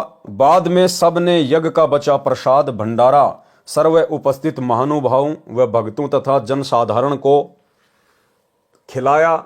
स्वयं भगवान श्री कृष्ण जी ने भी भोजन खा लिया, परंतु शंख नहीं बजा। शंख नहीं बजा तो यज्ञ संपूर्ण नहीं हुई। उस समय युधिष्ठिर ने श्री कृष्ण जी से पूछा, हे मधुसूदन, शंख नहीं बजा, सर्व महापुरुषों व आगंतुकों ने भोजन पा लिया, कारण क्या है? श्री कृष्ण जी ने कहा कि इनमें कोई पूर्ण संत सतनाम व सारनाम उपासक नहीं है। तो भाई फिर श्री कृष्ण जी क्या रह गए? अरे श्री कृष्ण जी ने भी तो भोजन खा लिया। श्री कृष्ण उर्फ विष्णु। भाई अगर उन बाकी संतों महंतों मंडलेश्वरों 9 नाथ 84 सिद्ध 88,000 ऋषि 33 करोड़ देवी देवता और सूक्ष्म रूप में ब्रह्मा और शिवजी ये सब भोजन कर चुके थे लेकिन शंख नहीं बजा, तो युधिष्ठिर श्री कृष्ण जी से पूछ रहा है कि भगवान शंख नहीं बजा। तो श्री कृष्ण ने कहा कि इनमें कोई भी पूर्ण शक्ति युक्त नहीं है, कोई भी उस पूर्ण परमात्मा का सतनाम या सारनाम उपासक संत नहीं है। तो भाइयों और बहनों, श्री कृष्ण भी फैल। इसलिए परमेश्वर ने अपनी महिमा करनी थी द्वापर युग में उस यज्ञ के माध्यम से, ताकि आज आप और हमें विश्वास हो। कारण क्या है? श्री कृष्ण जी ने कहा कि इनमें कोई पूर्ण संत सतनाम व सारनाम उपासक नहीं है। तब युधिष्ठिर को बड़ा आश्चर्य हुआ कि इतने महामंडलेश्वर, जिसमें वशिष्ठ मुनि, मार्कंडे, लोमस ऋषि, 9 नाथ, गोरखनाथ जैसे 84 सिद्ध आदि आदि, व स्वयं भगवान श्री कृष्ण जी ने भी भोजन खा लिया, परंतु शंख नहीं बजा। इस पर श्री कृष्ण जी ने कहा, ये सर्व मान बढ़ाई के भूखे हैं। भाई अगर श्री कृष्ण जी मान बढ़ाई के भूखे नहीं थे तो भोजन तो उन्होंने भी खा लिया था, फिर उनके भोजन करने से शंख क्यों नहीं बजा? परमात्मा चाहने वाला कोई नहीं तथा अपनी मनमुखी साधना करके सिद्धि दिखाकर दुनिया को आकर्षित करते हैं। भोले लोग इनकी वाह वाह करते हैं तथा इनके इर्द गिर्द मंडराते हैं। ये स्वयं भी पशु जूनी में जाएंगे तथा अपने अनुयायियों को भी नरक में ले जाएंगे। सोचिए भाइयों और बहनों, ये द्वापर युग की बातें हैं। द्वापर युग के साधु संत महात्मा ऋषि मंडलेश्वर आचार्य ये वर्तमान कलयुग के आचार्य और शंकराचार्य से तो लाखों गुना ज्यादा उत्तम, शुद्ध और पाक थे और वेदों के अनुसार साधना किया करते थे। सोचिए, जब उन लोगों के भोजन करने से शंख नहीं बजा, अर्थात उस समय धरती पर उन 9 नाथ 84 सिद्धों में, 33 करोड़ देवी देवताओं में, ब्रह्मा विष्णु महेश में कोई पूर्ण शक्ति युक्त नहीं था, कोई पूर्ण परमात्मा का सतनाम और सारनाम उपासक नहीं था। तो वर्तमान में जो आचार्य शंकराचार्य हैं, दिन भर में कोई 10 यूट्यूब पर नए आचार्य बनते हैं। भला वर्तमान के इन साधु संत महात्माओं की क्या बिसात, क्या औकात कि इनकी ओट लेकर, इनकी शरण में आकर टूटी फूटी आदि अधूरी भक्ति करके आप जी 84 लाख योनियों और नरक के महादुख से बच सकते हैं, कभी शौपन में नहीं बच सकते। गरीब साहिब के दरबार में गाहक कोटि अनंत, 4 चीज ये चाहते, रिद्धि सिद्धि मान महंत। गरीब ब्रह्मरंध्र के घाट को खोलत है कोई एक, द्वारे से फिर जाते हैं ऐसे बहुत अनेक। गरीब बीजक की बाता कहें बीजक नाही हाथ, पृथ्वी डोबन उतरे कह कह मीठी बात। गरीब बीजक की बाता कहें बीजक नाही पास, औरों को प्रमोद ही आपन चले निराश। प्रमाण के लिए गीता जी के कुछ श्लोक। गीता अध्याय 9 श्लोक 20, इसका सारांश क्या है? केवल हिंदी अनुवाद। तीनों वेदों में विधान सोम रस को पीने वाले पाप रहित पुरुष मुझको यज्ञों के द्वारा पूज्य देव के रूप में पूजकर स्वर्ग की प्राप्ति चाहते हैं। वे पुरुष अपने पुण्यों के फलस्वरूप स्वर्ग लोक को प्राप्त होकर स्वर्ग में दिव्य देवताओं के भोगों को भोगते हैं। अध्याय 9 श्लोक 21, केवल हिंदी अनुवाद। वे उस विशाल स्वर्ग लोक को भोगकर पुण्य क्षीण होने पर मृत्यु लोक को प्राप्त होते हैं, यानी वापस उनको पृथ्वी पे आना पड़ता है, गधा कुत्ता सुअर बनना पड़ता है। इस प्रकार तीनों वेदों में कहे हुए पूजा कर्मों का आश्रय लेने वाले और भोगों की कामनावश बार बार आवागमन को प्राप्त होते हैं। अध्याय 16 का श्लोक 17, केवल हिंदी अनुवाद। वे अपने आप को ही श्रेष्ठ मानने वाले घमंडी पुरुष धन और मान के मद से युक्त होकर केवल नाम मात्र के यज्ञों द्वारा पाखंड से शास्त्र विधि रहित पूजन करते हैं। अध्याय 16 श्लोक 18, केवल हिंदी अनुवाद। अहंकार, बल, घमंड, कामना और क्रोध आदि के परायण और दूसरों की निंदा करने वाले पुरुष प्रत्येक शरीर में परमात्मा आत्मा सहित तथा मुझसे द्वेष करने वाले होते हैं। अध्याय 16 का श्लोक 19, केवल हिंदी अनुवाद। उन द्वेष करने वाले पापाचारी और क्रूर कर्मी नराधामों को मैं संसार में बार बार आसुरी योनियों में ही डालता हूं। अध्याय 16 का श्लोक 20, केवल हिंदी अनुवाद। हे अर्जुन, वे मूर्ख मुझको न प्राप्त होकर ही जन्म जन्म में आसुरी योनियों को प्राप्त होते हैं, फिर उससे भी अति नीच गति को प्राप्त होते हैं, अर्थात भूत बनते हैं, प्रेत बनते हैं, गधे कुत्ते सुअर बनते हैं, अर्थात घोर नरक में पड़ते हैं। अध्याय 16 का श्लोक 23, केवल हिंदी अनुवाद। जो पुरुष शास्त्र विधि को त्याग कर अपनी इच्छा से मनमाना आचरण करता है वह न सिद्धि को प्राप्त होता है, न परम गति को और न सुख को ही। शेष कथा। श्री कृष्ण भगवान ने अपनी शक्ति से युधिष्ठिर को उन सभी महामंडलेश्वरों के आगे होने वाले जन्म दिखाए जिसमें किसी ने केंचुए का, किसी ने भेड़ बकरी, भैंस व शेर आदि के रूप धारण किए थे। जब युधिष्ठिर ने कहा कि भगवान, इनमें ये जो बड़े बड़े नाद होके चुंडित मुंडित मंडलेश्वर शंकराचार्य, 9 नाथ 84 सिद्ध 88,000 ऋषि जो सामने बैठे हुए, गले में बड़ी बड़ी रुद्राक्ष की माला डाल के, कोई हाथ में चिमटा लेके, क्या इनमें कोई भी सत्य साधना नहीं कर रहा?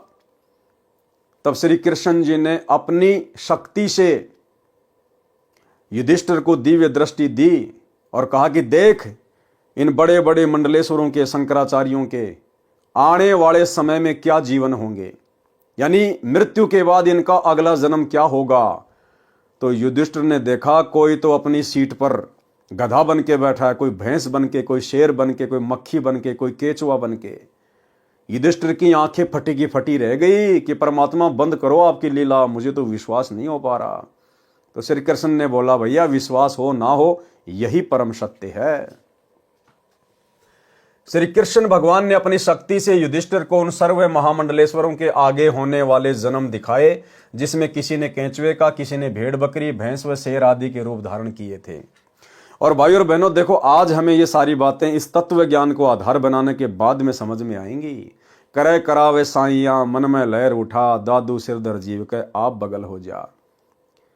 उस समय युधिष्ठिर को श्री कृष्ण जी के रूप में वो दिव्य दृष्टि देकर उन महामंडलेश्वरों के अगले जन्म दिखाने वाले कोई और नहीं थे, स्वयं कबीर परमात्मा सतगुरु रामपाल जी थे, जो आज आप और हम कलयुग की बिचली पीढ़ी वाले भक्तों को पूर्ण विश्वास दिलाना चाहते हैं कि इस दुनिया में कबीर परमेश्वर के अलावा किसी के पास भी सत भक्ति नहीं है।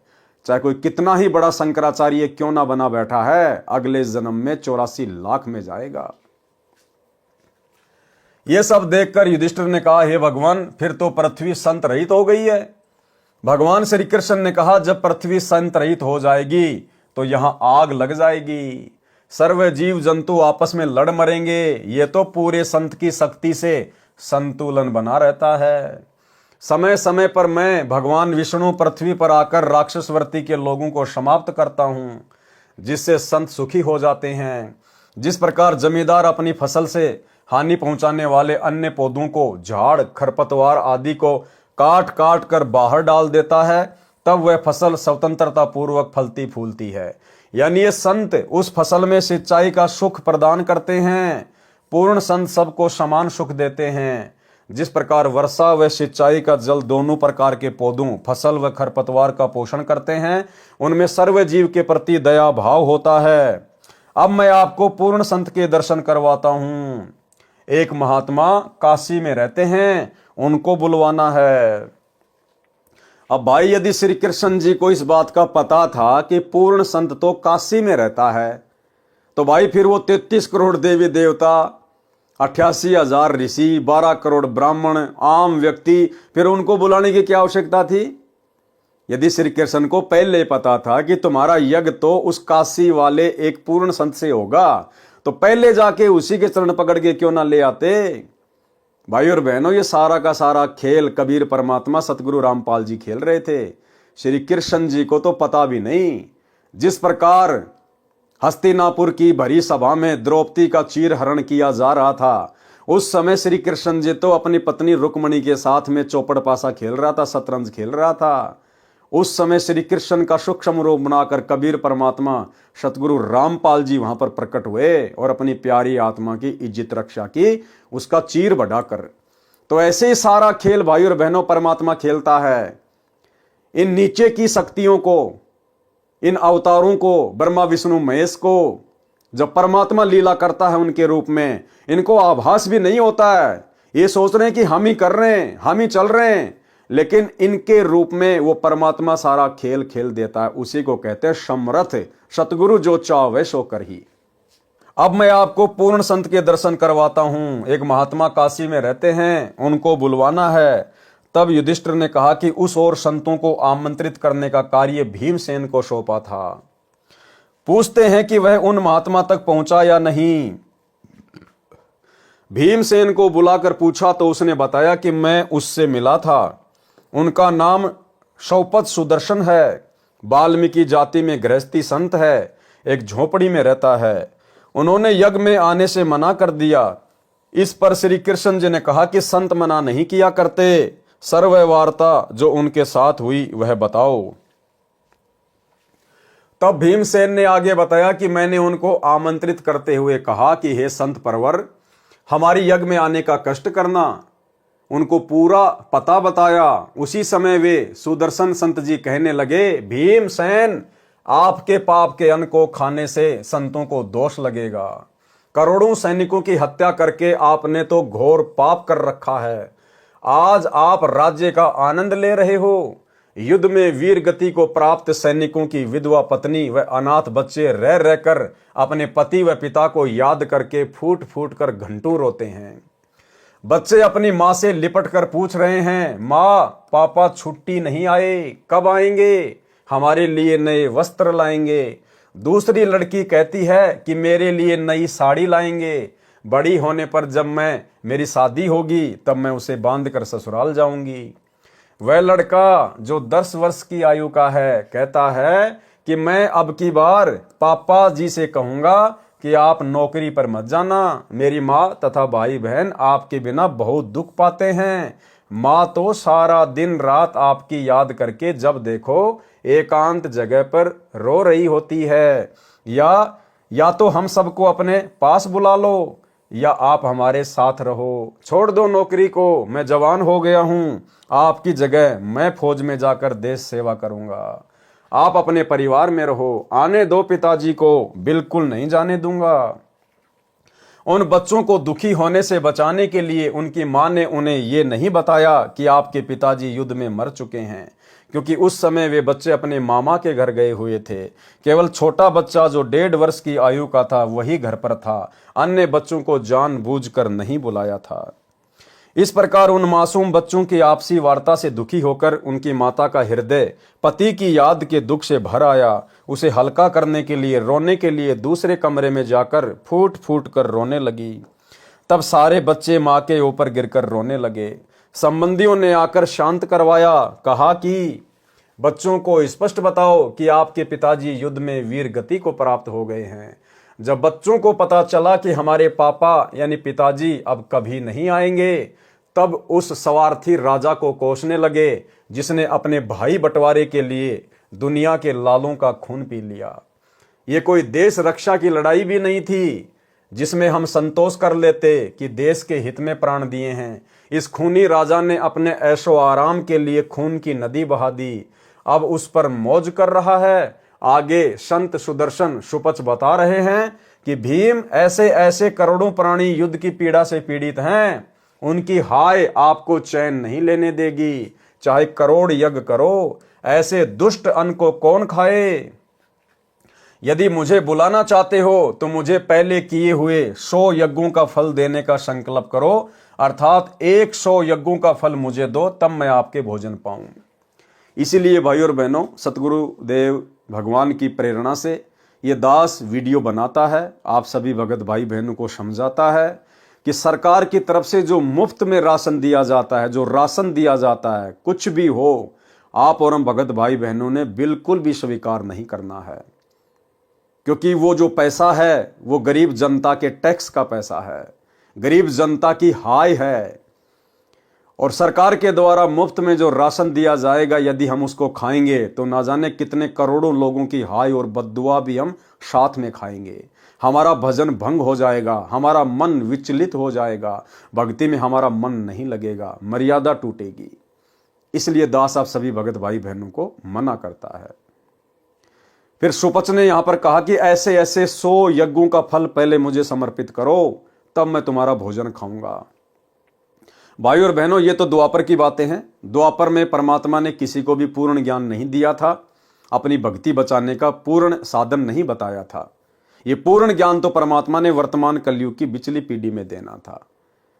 अतः इस समय हमने भूलकर भी ये गलती नहीं करनी है। किसी के यज्ञ में, किसी के भंडारे में, किसी के जागरण में या देवी देवताओं के निमित्त जो भोजन प्रसाद वगैरह बनाया जाता है, उसको भूलकर भी नहीं खाना है।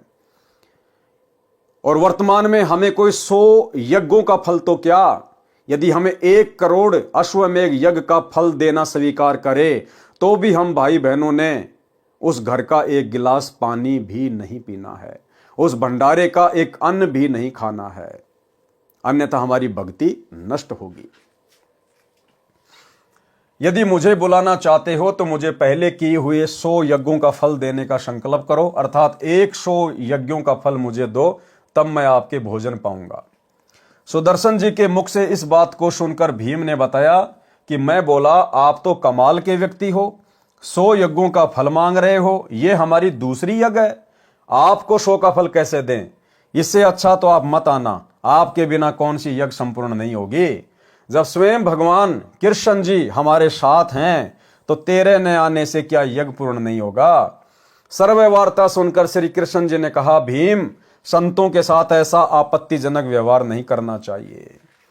भीम ने कोई मार पिटाई नहीं करी, कोई गाली गलोच नहीं की, थोड़ा सा अकड़ में बोल के आया था कि मत आना, तेरे बिना कौन सी हमारी यज्ञ सफल नहीं होगी। इसी बात को लेकर श्री कृष्ण जी ने भीम से कहा कि भीम, आपने संतों के साथ, भक्तों के साथ इस प्रकार से बातें नहीं करनी चाहिए, बहुत हानिकारक है। सोचिए भाई और बहनों, ये नियम है भक्ति का। सतगुरु रामपाल जी भगवान हमें मंगलाचरण में बताते हैं, गरीब नमो नमो सतपुरुष को नमस्कार गुरु की नहीं, सुर नर मुनि जन साधुआ और संतों सर्वस दी नहीं। संतों सर्वस दी नहीं, चाहे कोई जगत का व्यक्ति हो चाहे भगत हो, हमने सभी के साथ में समान रूप से प्रेम पूर्वक सादगी वाला सभ्यता वाला ही व्यवहार करना है। भगत ने किसी को भी गाली गलोच नहीं करनी, मार पिटाई नहीं करनी, ऊंची आवाज में नहीं बोलना, गुस्से में आके नहीं बोलना, दुर्व्यवहार नहीं करना। ये नियम है अपनी भक्ति को सफल करने के लिए। तो सोचिए, भीम ने तो द्वापर में खाली थोड़ा सा अकड़ में बोला था, उसी बात को लेकर श्री कृष्ण जी ने मना कर दिया कि संतों के साथ ऐसा व्यवहार नहीं करना चाहिए। और वर्तमान में भाई और बहनों, ये संपूर्ण आध्यात्मिक ज्ञान लेकर पूर्ण परमात्मा सतगुरु रामपाल जी की शरण ग्रहण करके, और कहते हैं हमने सतगुरु रामपाल जी से सार नाम ले लिया, सार शब्द ले लिया। दिन रात हम सतगुरु रामपाल जी के साथ आश्रम में रहते थे। उनके बेटा बेटी भाई बंधु रिश्तेदार बड़े बड़े कोऑर्डिनेटर, और वे लोग अपने ही गुरु भाई बहनों के साथ, सत्सेवकों के साथ में लठों से बात करते हैं, लात और घूसों के साथ बात करते हैं, बेवजह अपने गुरु भाई बहनों की जबरदस्त पिटाई करते हैं। गालियों की तो कोई सीमा ही नहीं है, धमकियों की तो कोई सीमा ही नहीं है।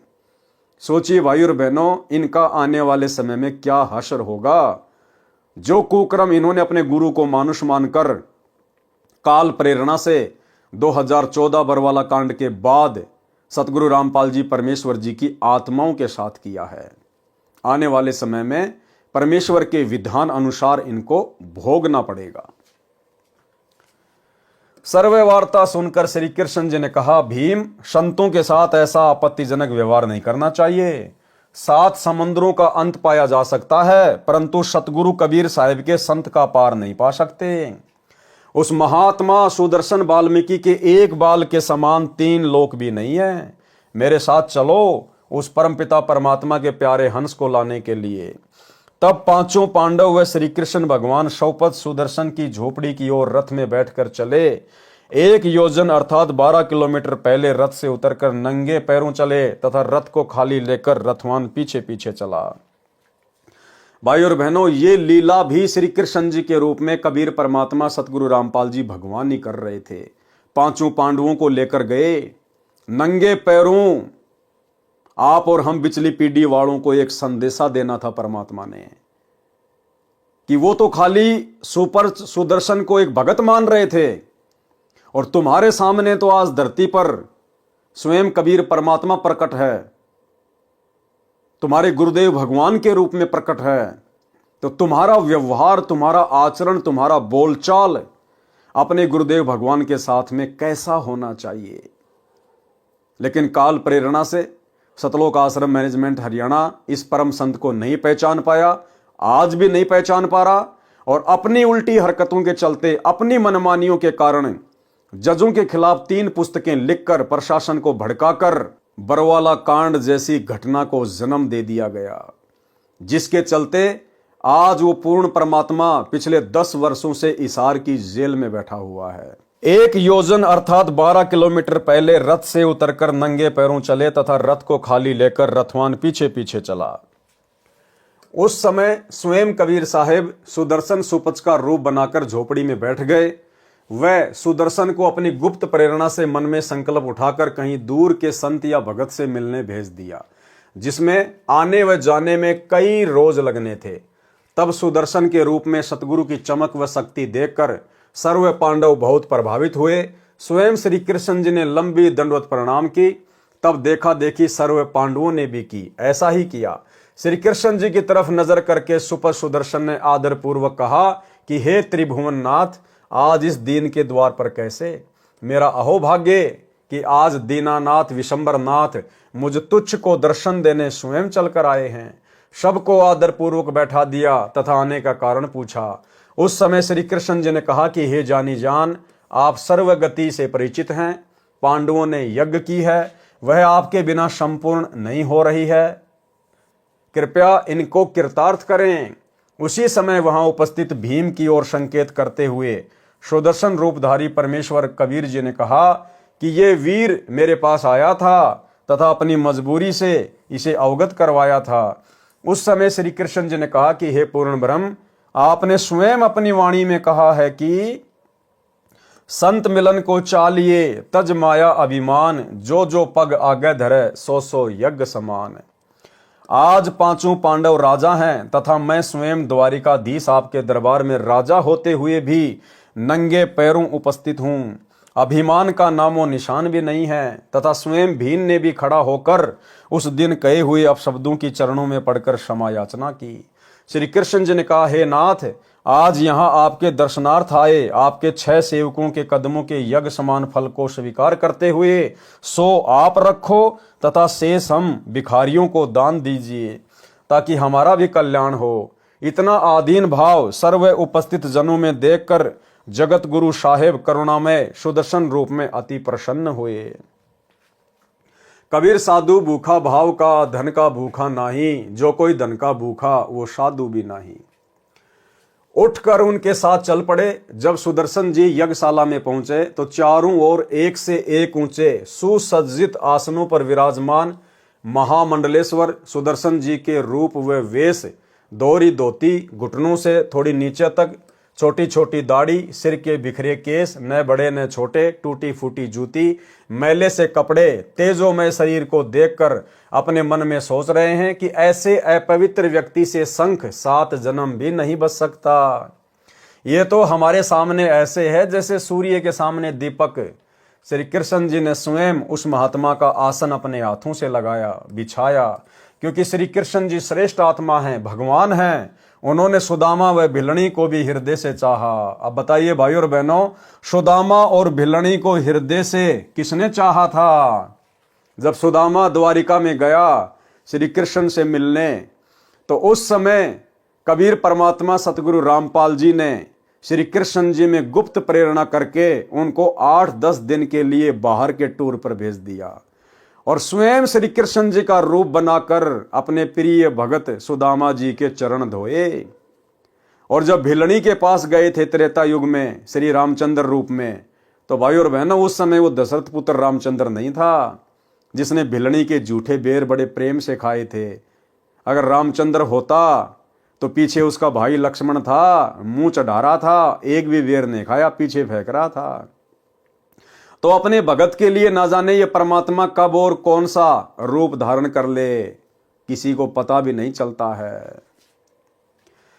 क्योंकि श्री कृष्ण जी श्रेष्ठ आत्मा हैं, भगवान हैं। उन्होंने सुदामा व भिलनी को भी हृदय से चाहा। ये बातें लिखकर गुरुदेव भगवान ने संकेत कर दिया। अब आप और हम भाई बहन समझ जाएंगे कि सुदामा के पास में श्री कृष्ण रूप बनाकर कौन थे और भिलनी के जूठे बेर किसने खाए थे। तो हमें पीछे की सारी लीला समझ में आएगी कि श्री कृष्ण जी के रूप में वो डबल भूमिका कौन कर रहे थे।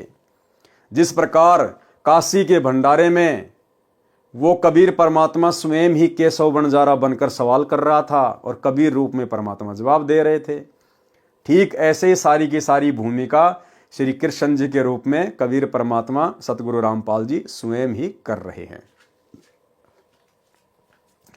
क्योंकि श्री कृष्ण जी श्रेष्ठ आत्मा है, भगवान है। उन्होंने सुदामा व भिलनी को भी हृदय से चाहा।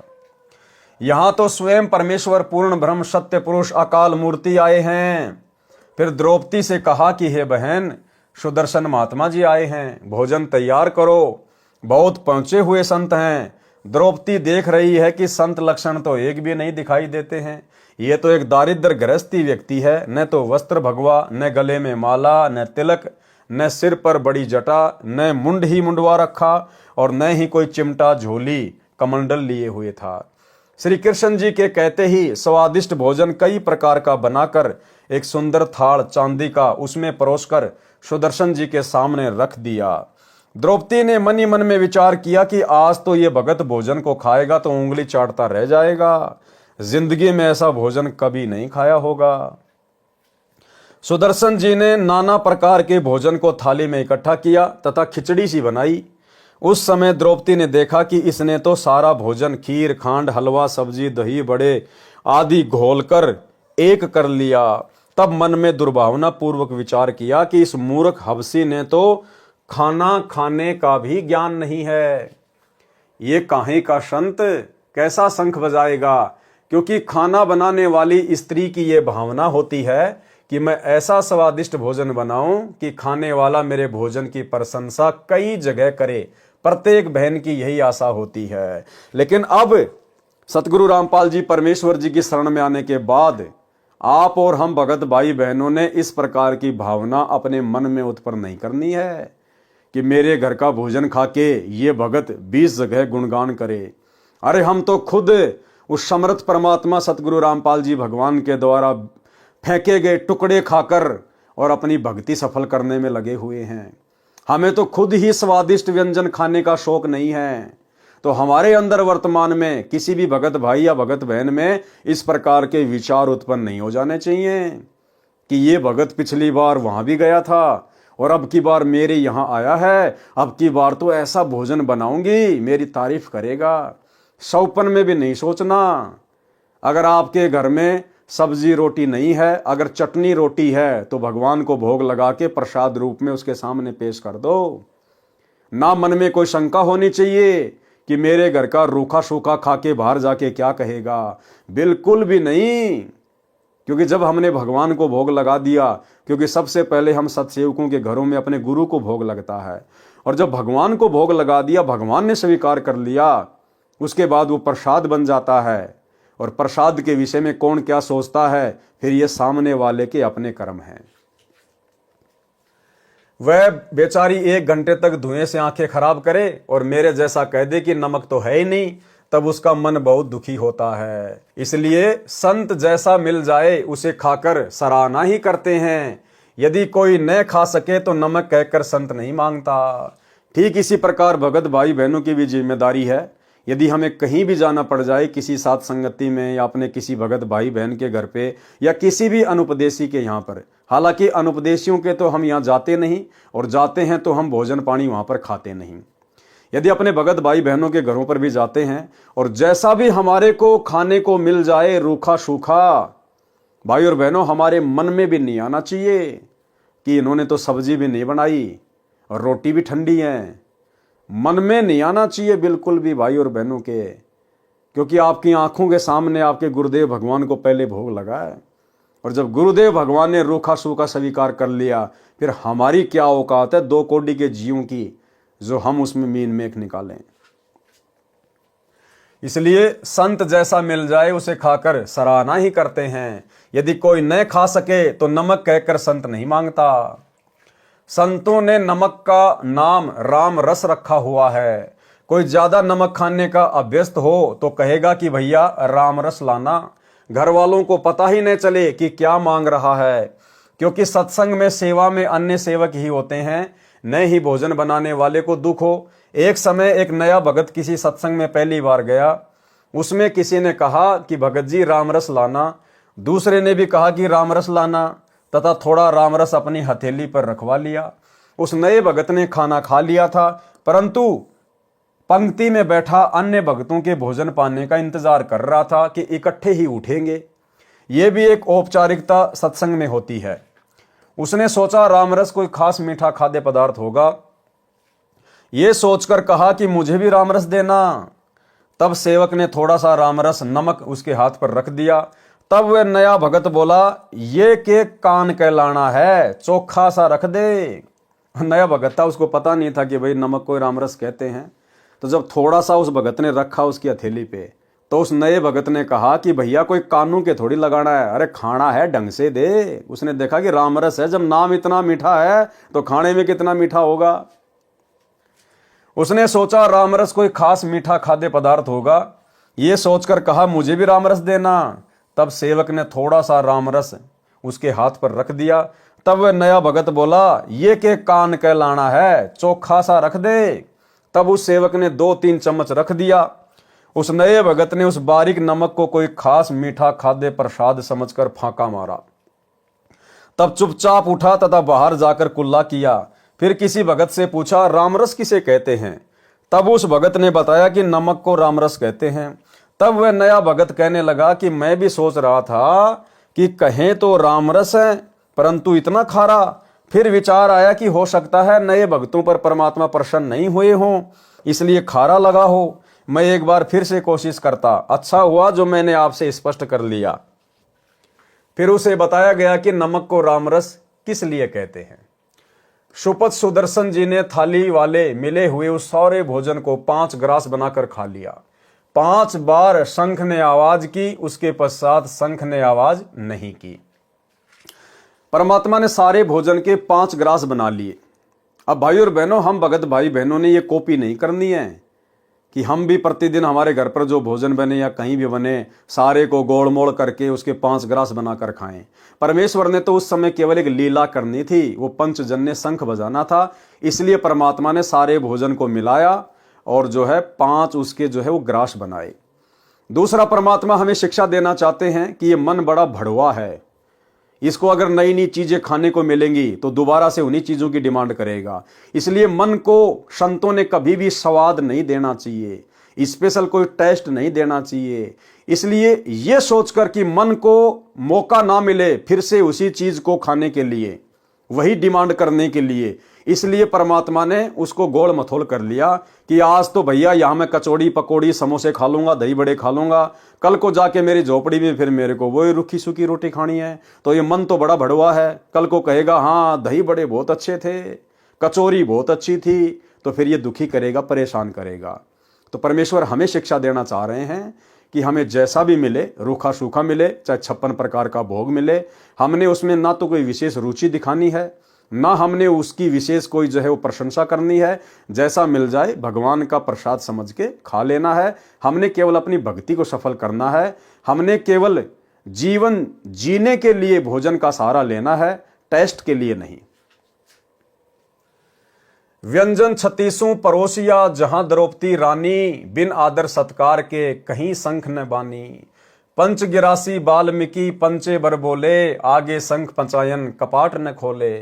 बोले कृष्ण महाबली त्रिभुवन के साजा, वाल्मीकि प्रसाद से कण कण क्यों न बाजा। द्रौपदी सेती श्री कृष्ण देव जब ऐसे भाखा, वाल्मीकि के चरणों की तेरे न अभिलाषा। प्रेम पचायन भूख है अन्न जग का खाजा, ऊंच नीच द्रौपदी कहा शंख कण कण क्यों नहीं बाजा। वाल्मीकि के चरणों की लई द्रौपदी धारा, शंख पचायन बाजिया कण कण झंकारा। युधिष्ठिर जी श्री कृष्ण जी के पास आए तथा कहा, हे भगवान आपकी कृपा से शंख ने आवाज की है, हमारा कार्य पूर्ण हुआ। श्री कृष्ण जी ने सोचा कि इन महात्मा सुदर्शन के भोजन खाने से भी शंख अखंड क्यों नहीं बजा। फिर अपनी दिव्य दृष्टि से देखा तो पाया कि द्रौपदी के मन में दोष है, जिस कारण से शंख ने अखंड आवाज नहीं की, केवल 5 बार आवाज करके मौन हो गया। श्री कृष्ण जी ने कहा, युधिष्ठिर यह शंख बहुत देर तक बजना चाहिए, तब यह यज्ञ पूर्ण होगी। युधिष्ठिर ने कहा, भगवान अब कौन संत शेष है जिसे लाना होगा। श्री कृष्ण जी ने कहा, युधिष्ठिर इस सुदर्शन संत से बढ़कर कोई भी सत भक्ति युक्त संत नहीं है। इसके एक बाल समान तीनों लोक भी नहीं है। अपने घर में ही दोष है, उसे शुद्ध करते हैं। श्री कृष्ण जी ने द्रौपदी से कहा, द्रौपदी भोजन सब प्राणी अपने अपने घर पर रूखा सूखा खाकर ही सोते हैं। आपने बढ़िया भोजन बनाकर अपने मन में अभिमान पैदा कर लिया। बिना आदर सत्कार के किया हुआ धार्मिक अनुष्ठान यज्ञ हवन पाठ सफल नहीं होता। आपने इस साधारण से व्यक्ति को क्या समझ रखा है, यह पूर्ण ब्रह्म है। अब भाई और बहनों, उस समय यदि ये बात श्री कृष्ण जी बोल रहे होते तो क्या श्री कृष्ण जी क्या भक्ति नहीं करते थे क्या? दुर्वासा को अपना गुरु बना रखा था, ओम नाम की भक्ति करते थे। अगर उस श्री कृष्ण को ये बात का पता चल जाए कि ये पूर्ण ब्रह्म है, क्या उपदेश नहीं ले लेता, चरणों में नहीं गिर जाता, भगत नहीं बन जाता उनका? लेकिन भाई और बहनों, सारा का सारा खेल कबीर परमात्मा सतगुरु रामपाल जी खेल रहे थे। दिखाई सबको जरूर श्री कृष्ण जी दे रहे थे। यह पूर्ण ब्रह्म है, इसके एक बाल के समान तीनों लोक भी नहीं है। आपने अपने मन में इस महापुरुष के बारे में गलत विचार किए हैं, उनसे आपका अंतःकरण मैला हो गया। इनके भोजन ग्रहण कर लेने से तो ये संग की स्वर्ग तक आवाज जाती तथा सारा ब्रह्मांड गूंज उठता। ये केवल 5 बार बोला है इसलिए कि आपका भ्रम दूर हो जाए, क्योंकि और किसी ऋषि के भोजन पाने से तो ये टस से मस भी नहीं हुआ। आप अपना मन साफ करके इन्हें पूर्ण परमात्मा समझकर इनके चरणों को धोकर पियो, ताकि तेरे हृदय का मैल साफ हो जाए।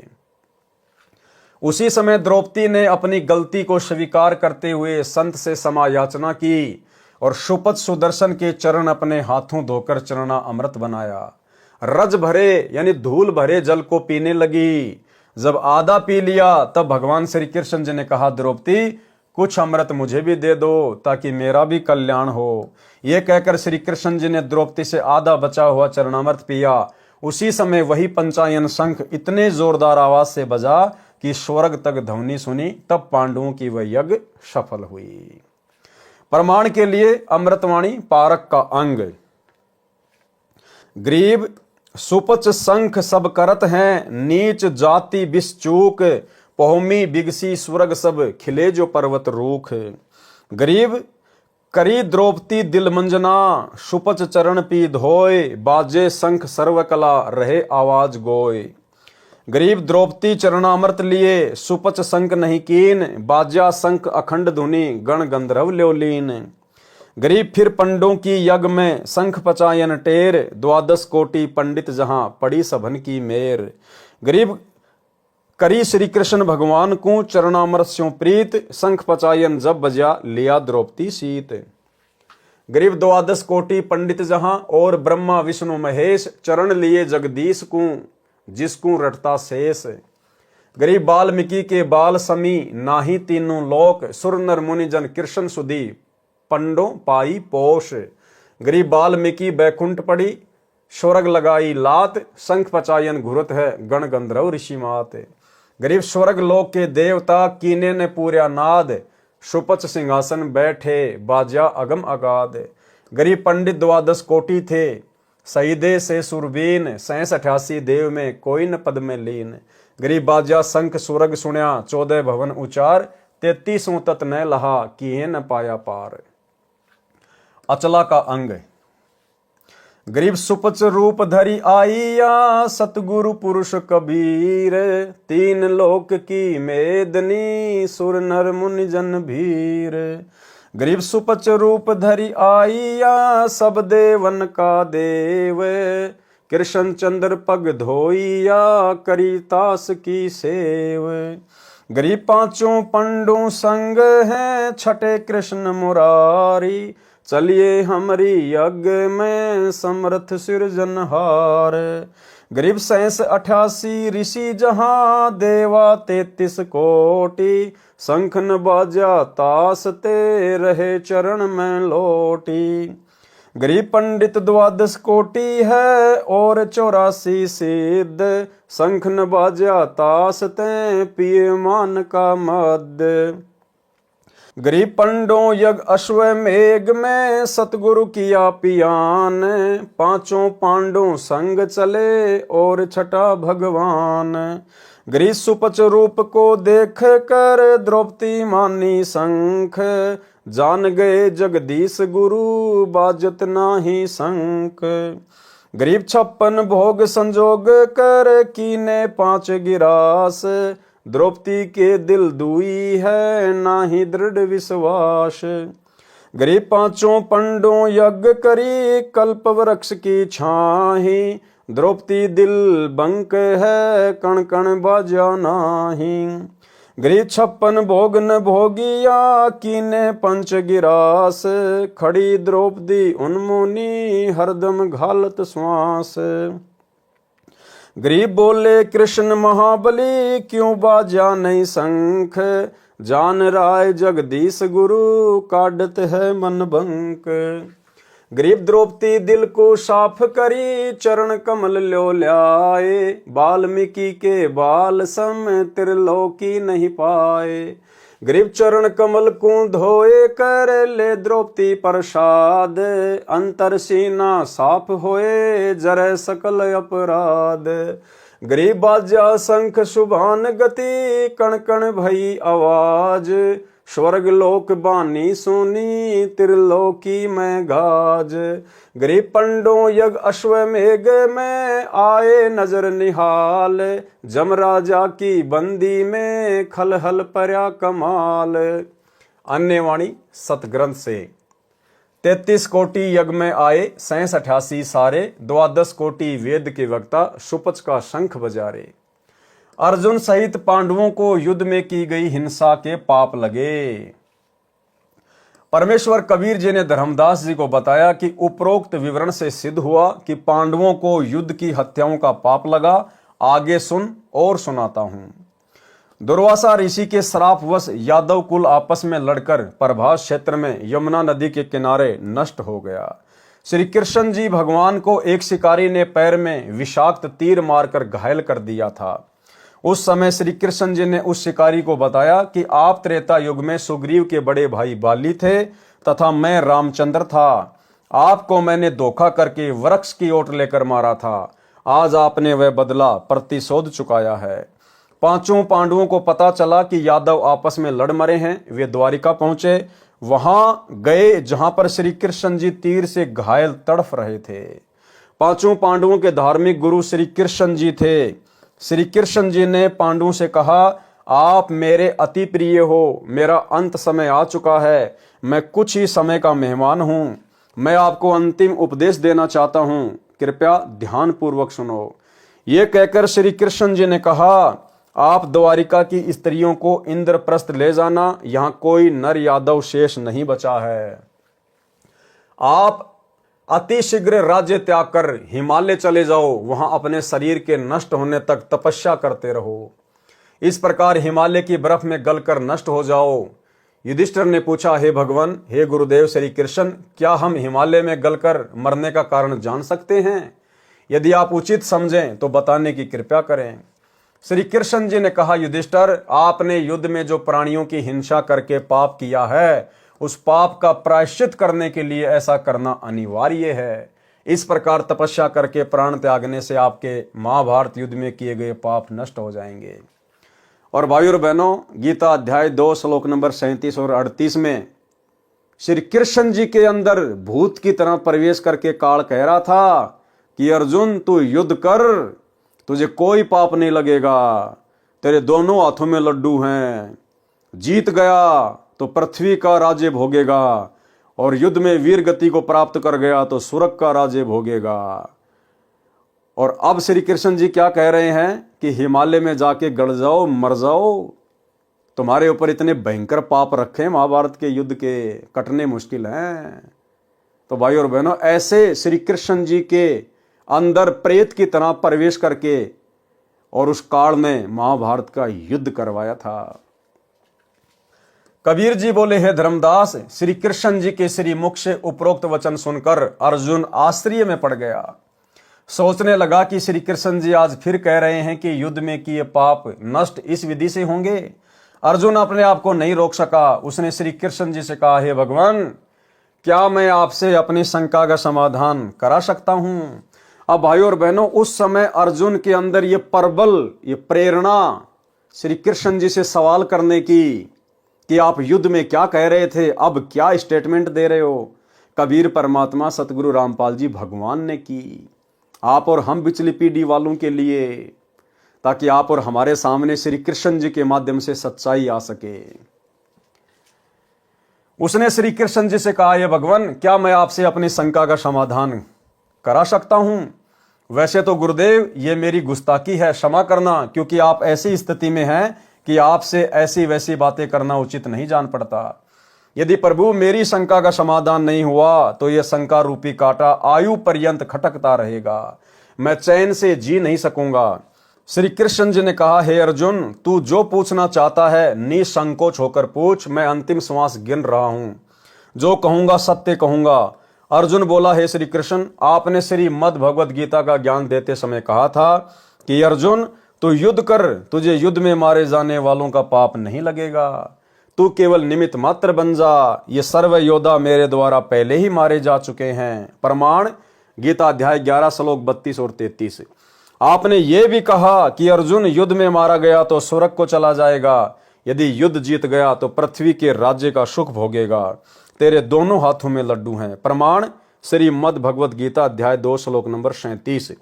तू युद्ध के लिए खड़ा हो जा, जो जय पराजय की चिंता न छोड़कर युद्ध कर, इस प्रकार तू पाप को प्राप्त नहीं होगा। गीता अध्याय 2 श्लोक 38। जिस समय बड़े भैया को बुरे बुरे शौपन आने लगे, हम आपके पास कष्ट निवारण के लिए विधि जानने गए, तो आपने बताया कि जो युद्ध में बंधुघात अर्थात अपने नातियों, राजाओं, सैनिकों, चाचा, भतीजा आदि की हत्या का पाप दुखी कर रहा है। मैं अर्जुन उस समय भी आश्चर्य में पड़ गया था कि भगवान गीता ज्ञान में कह रहे थे कि तुम्हें कोई पाप नहीं लगेगा, तू युद्ध कर। आज कह रहे हैं कि युद्ध में की गई हिंसा का पाप दुखी कर रहा है।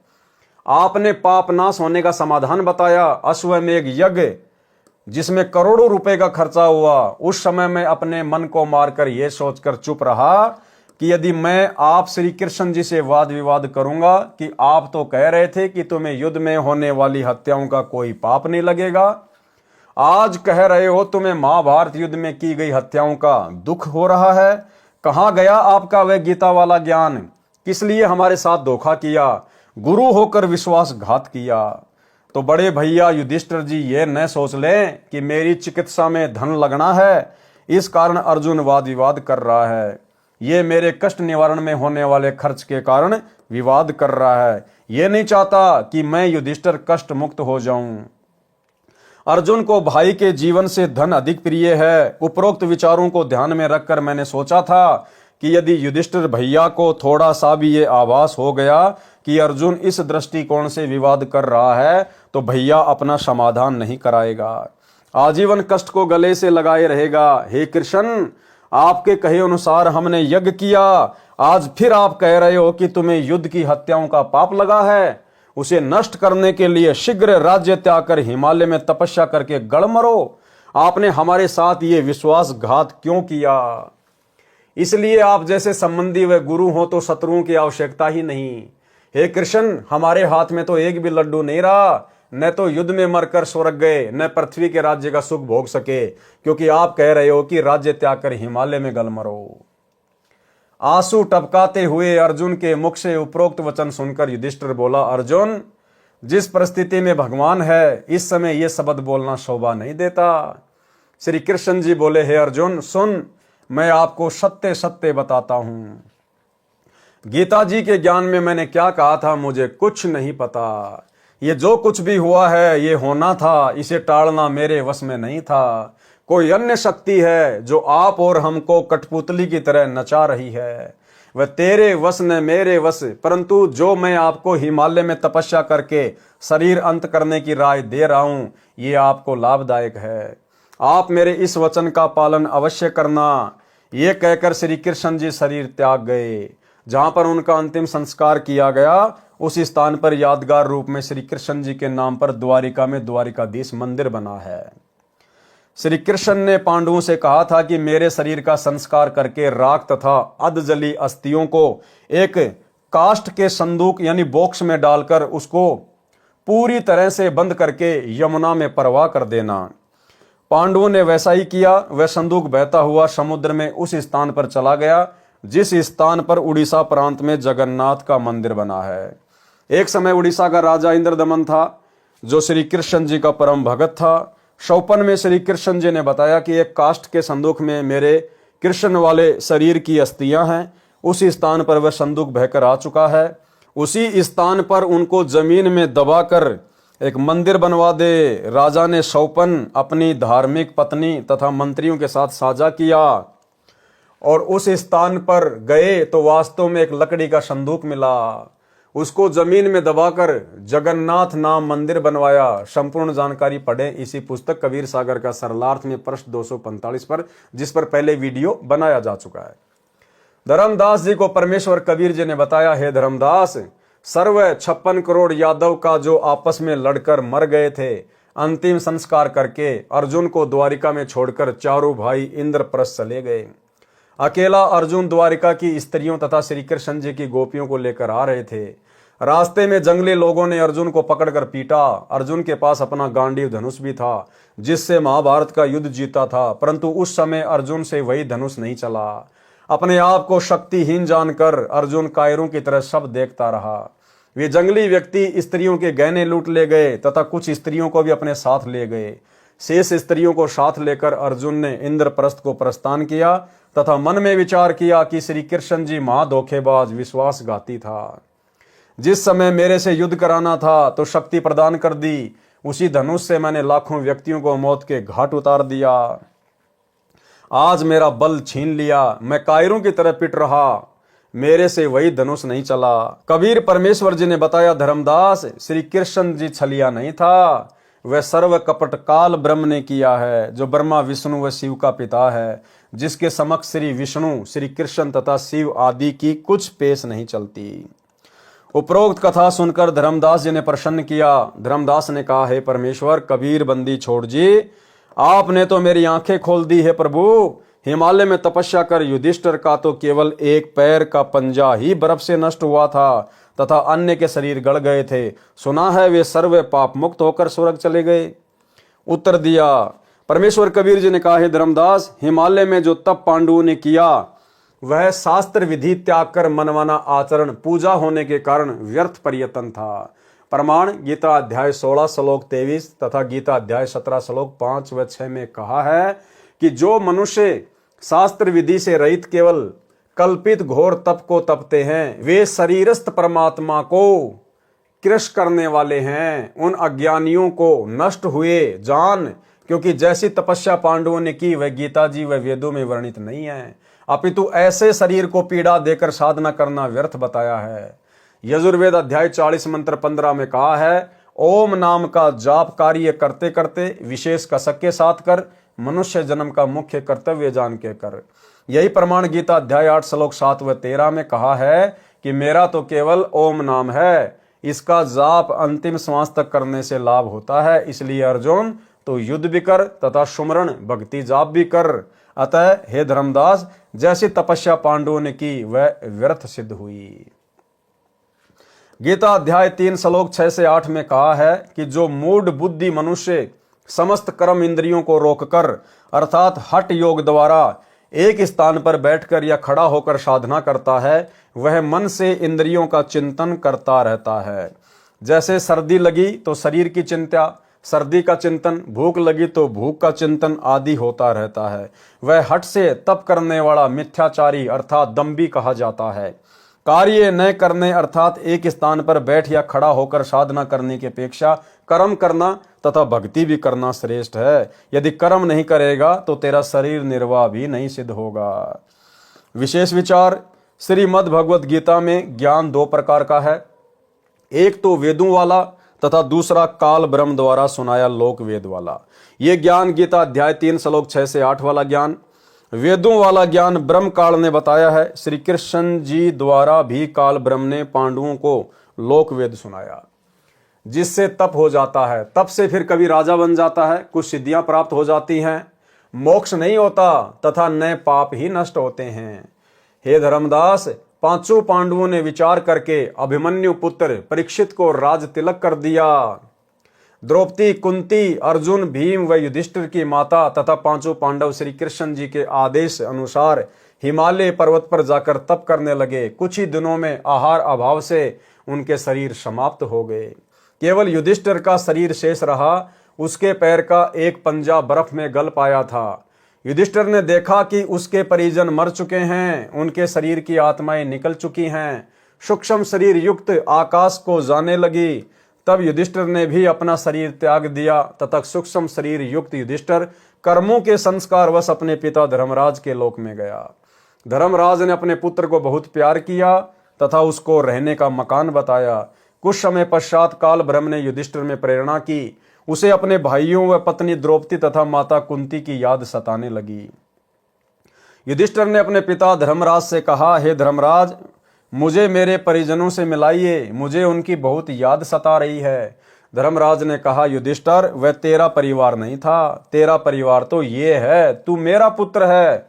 अर्जुन स्वर्ग के राजा इंद्र का पुत्र है, भीम पवन देव का पुत्र है, नकुल नासत्य का पुत्र है तथा सहदेव द्रस का पुत्र है। नासत्य तथा द्रस ये दोनों अश्वनी कुमार हैं, जो अश्व रूपधारी सूर्य देव तथा अश्वनी घोड़ी रूपधारी सूर्य की पत्नी संज्ञा के संभोग से उत्पन्न हुए थे।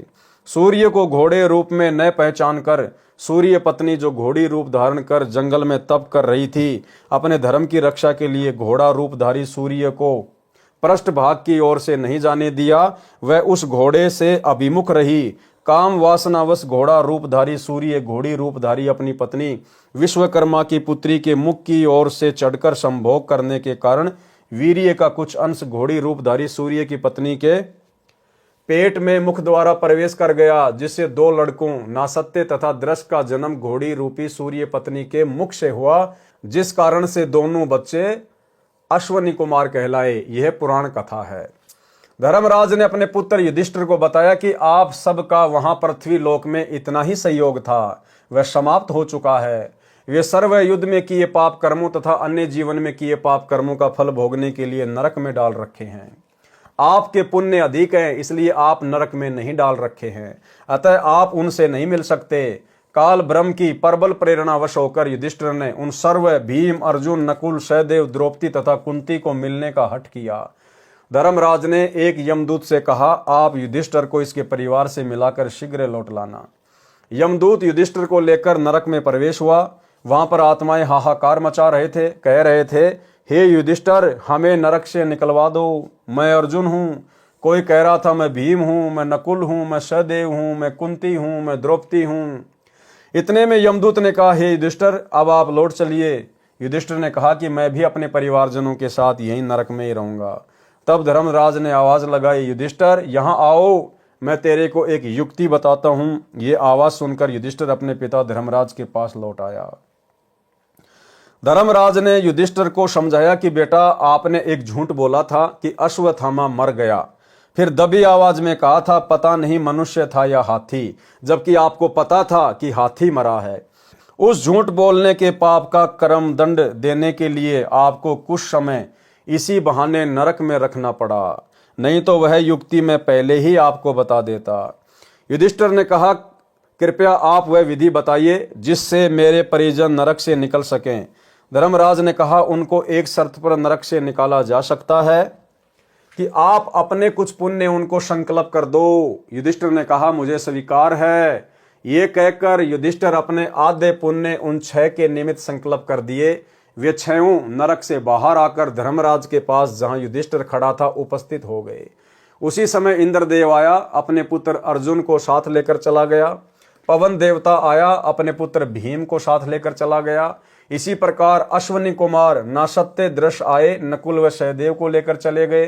कुंती स्वर्ग में चली गई तथा देखते देखते द्रौपदी ने दुर्गा रूप धारण किया तथा आकाश को उड़ चली। कुछ ही समय में सभी की आंखों से ओझल हो गई। वह अकेला युधिष्ठिर अपने पिता धर्मराज के पास रह गया। परमेश्वर कबीर जी ने अपने शिष्य धर्मदास जी को उपरोक्त कथा सुनाई। तत्पश्चात इस सर्व काल के जाल को समझाया। कबीर परमेश्वर जी ने बताया, हे धर्मदास, काल ब्रह्म की प्रेरणा से 21 ब्रह्मांडों के प्राणी कर्म करते हैं। जैसा आपने सुना, युधिष्ठिर पुत्र धर्मराज, अर्जुन पुत्र इंद्र, भीम पुत्र पवनदेव, नकुल पुत्र नासत्य तथा सहदेव पुत्र द्रस्ते, द्रौपदी सापवश दुर्गा की अवतार थी जो अपना कर्म भोगने आई थी, तथा कुंती भी दुर्गा लोक की पुण्यात्मा थी। ये सब काल प्रेरणा से पृथ्वी पर एक फिल्म चलचित्र बनाने गए थे। जैसे एक करोड़पति का बेटा किसी फिल्म में रिक्शा चालक का अभिनय करता है, फिल्म निर्माण के पश्चात अपनी 20 लाख की कार गाड़ी में बैठकर आनंद करता है। भोले भाले सिनेमा दर्शक उसे रिक्शा चालक मानकर उस पर दया करते हैं। उसके बनावटी अभिनय को देखने के लिए अपना बहुमूल्य समय तथा धन नष्ट करते हैं। ठीक इसी प्रकार उपरोक्त पात्रों युधिष्ठिर, भीम, अर्जुन, नकुल, सहदेव, द्रौपदी तथा कुंती द्वारा बनाई फिल्म महाभारत के इतिहास को पढ़ पढ़कर पृथ्वी लोक के प्राणी अपना समय व्यर्थ करते हैं। तत्व ज्ञान को न सुनकर मानव शरीर को व्यर्थ कर जाते हैं। काल ब्रह्म यही चाहता है कि मेरे अंतर्गत जितने भी जीव हैं वे तत्व ज्ञान से अपरिचित रहे तथा मेरी प्रेरणा से मेरे द्वारा भेजे गुरुओं द्वारा शास्त्र विधि विरुद्ध साधना प्राप्त करके जन्म मृत्यु के चक्कर में पड़े रहें। काल ब्रह्म की प्रेरणा से तत्व ज्ञानहीन संतजन व ऋषिजन कुछ वेद ज्ञान अधिक लोक वेद के आधार से ही सत्संग वचन श्रद्धालुओं को सुनाते हैं, जिस कारण से साधक पूर्ण मोक्ष प्राप्त न करके काल के जाल में ही रह जाते हैं। हे धर्मदास, मैं पूर्ण परमात्मा की आज्ञा लेकर तत्व ज्ञान बताने काल लोक में कलयुग में आया हूं।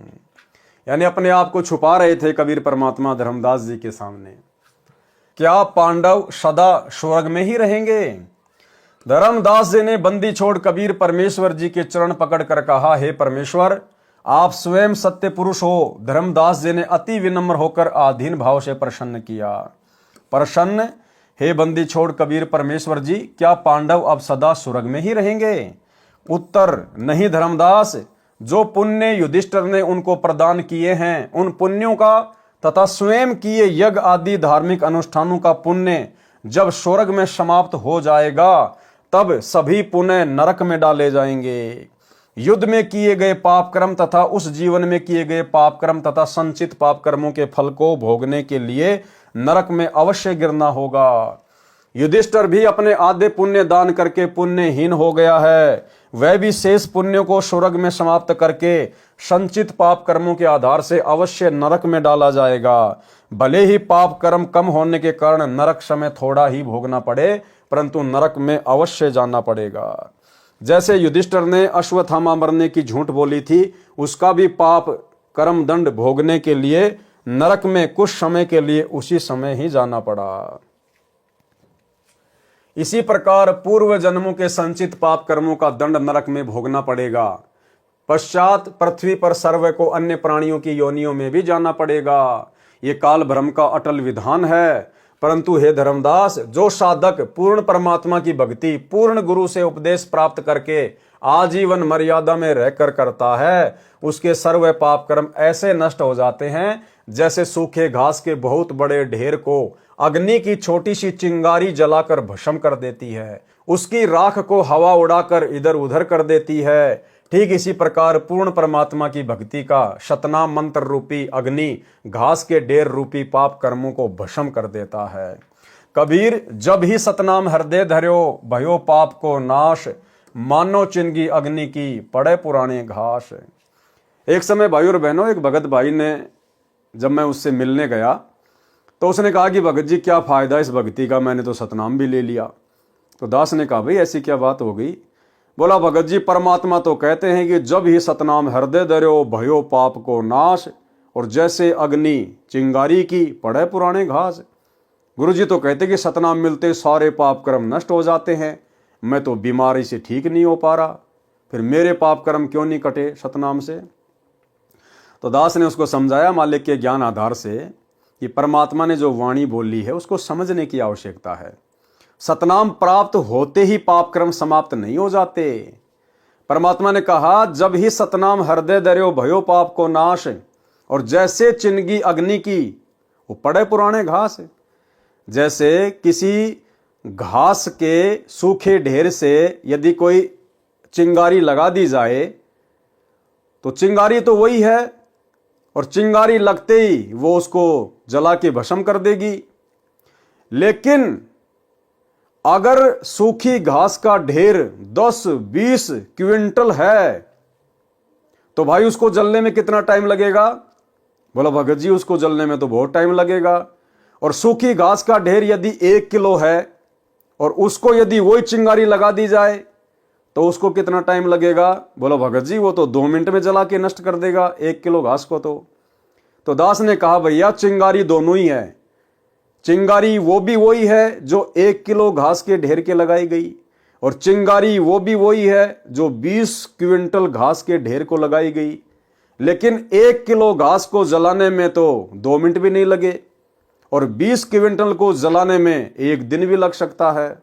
तो फिर वो समझ गया कि भगत जी इसका मतलब ये है कि जिसके जितने ज्यादा पाप कर्म होते हैं उस भगत को उतना ही समय लगता है पाप कर्मों से बाहर निकलने में।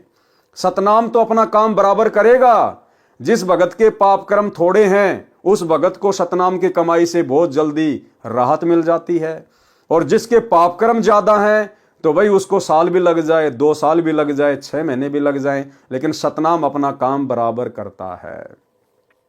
फिर तो वो भगत इतना समझदार हो गया, फिर तो मेरे को ही समझाने लग गया, बोलो भगत जी बात तो सही है, जैसे हॉस्पिटल में एक आदमी तो ऐसा है जिसको जुकाम है, वो तो 2 घंटे में ठीक होके आ जाएगा, और एक आदमी ऐसा जिसको कैंसर है, उसको 2 साल भी लग जाएगी। तो दास ने कहा अब तेरी बात बिल्कुल समझ में आ गई। तो भाई और बहनों, आज के वीडियो में केवल इतना ही। कल रात्रि 8 बजे गुरुदेव भगवान के आशीर्वाद से फिर हम लाइव जुड़ेंगे, इसके आगे के पार्ट को देखेंगे, क्योंकि ये परमेश्वर के द्वारा रोचक कहानियां, रोचक कथाएं हैं जो इसमें लिखी गई हैं, और इन कथाओं को सुनने मात्र से भाई और बहनों हमारी आत्मा चार्ज होती है, हम ढेर सारे पुण्य के भागी बनते हैं।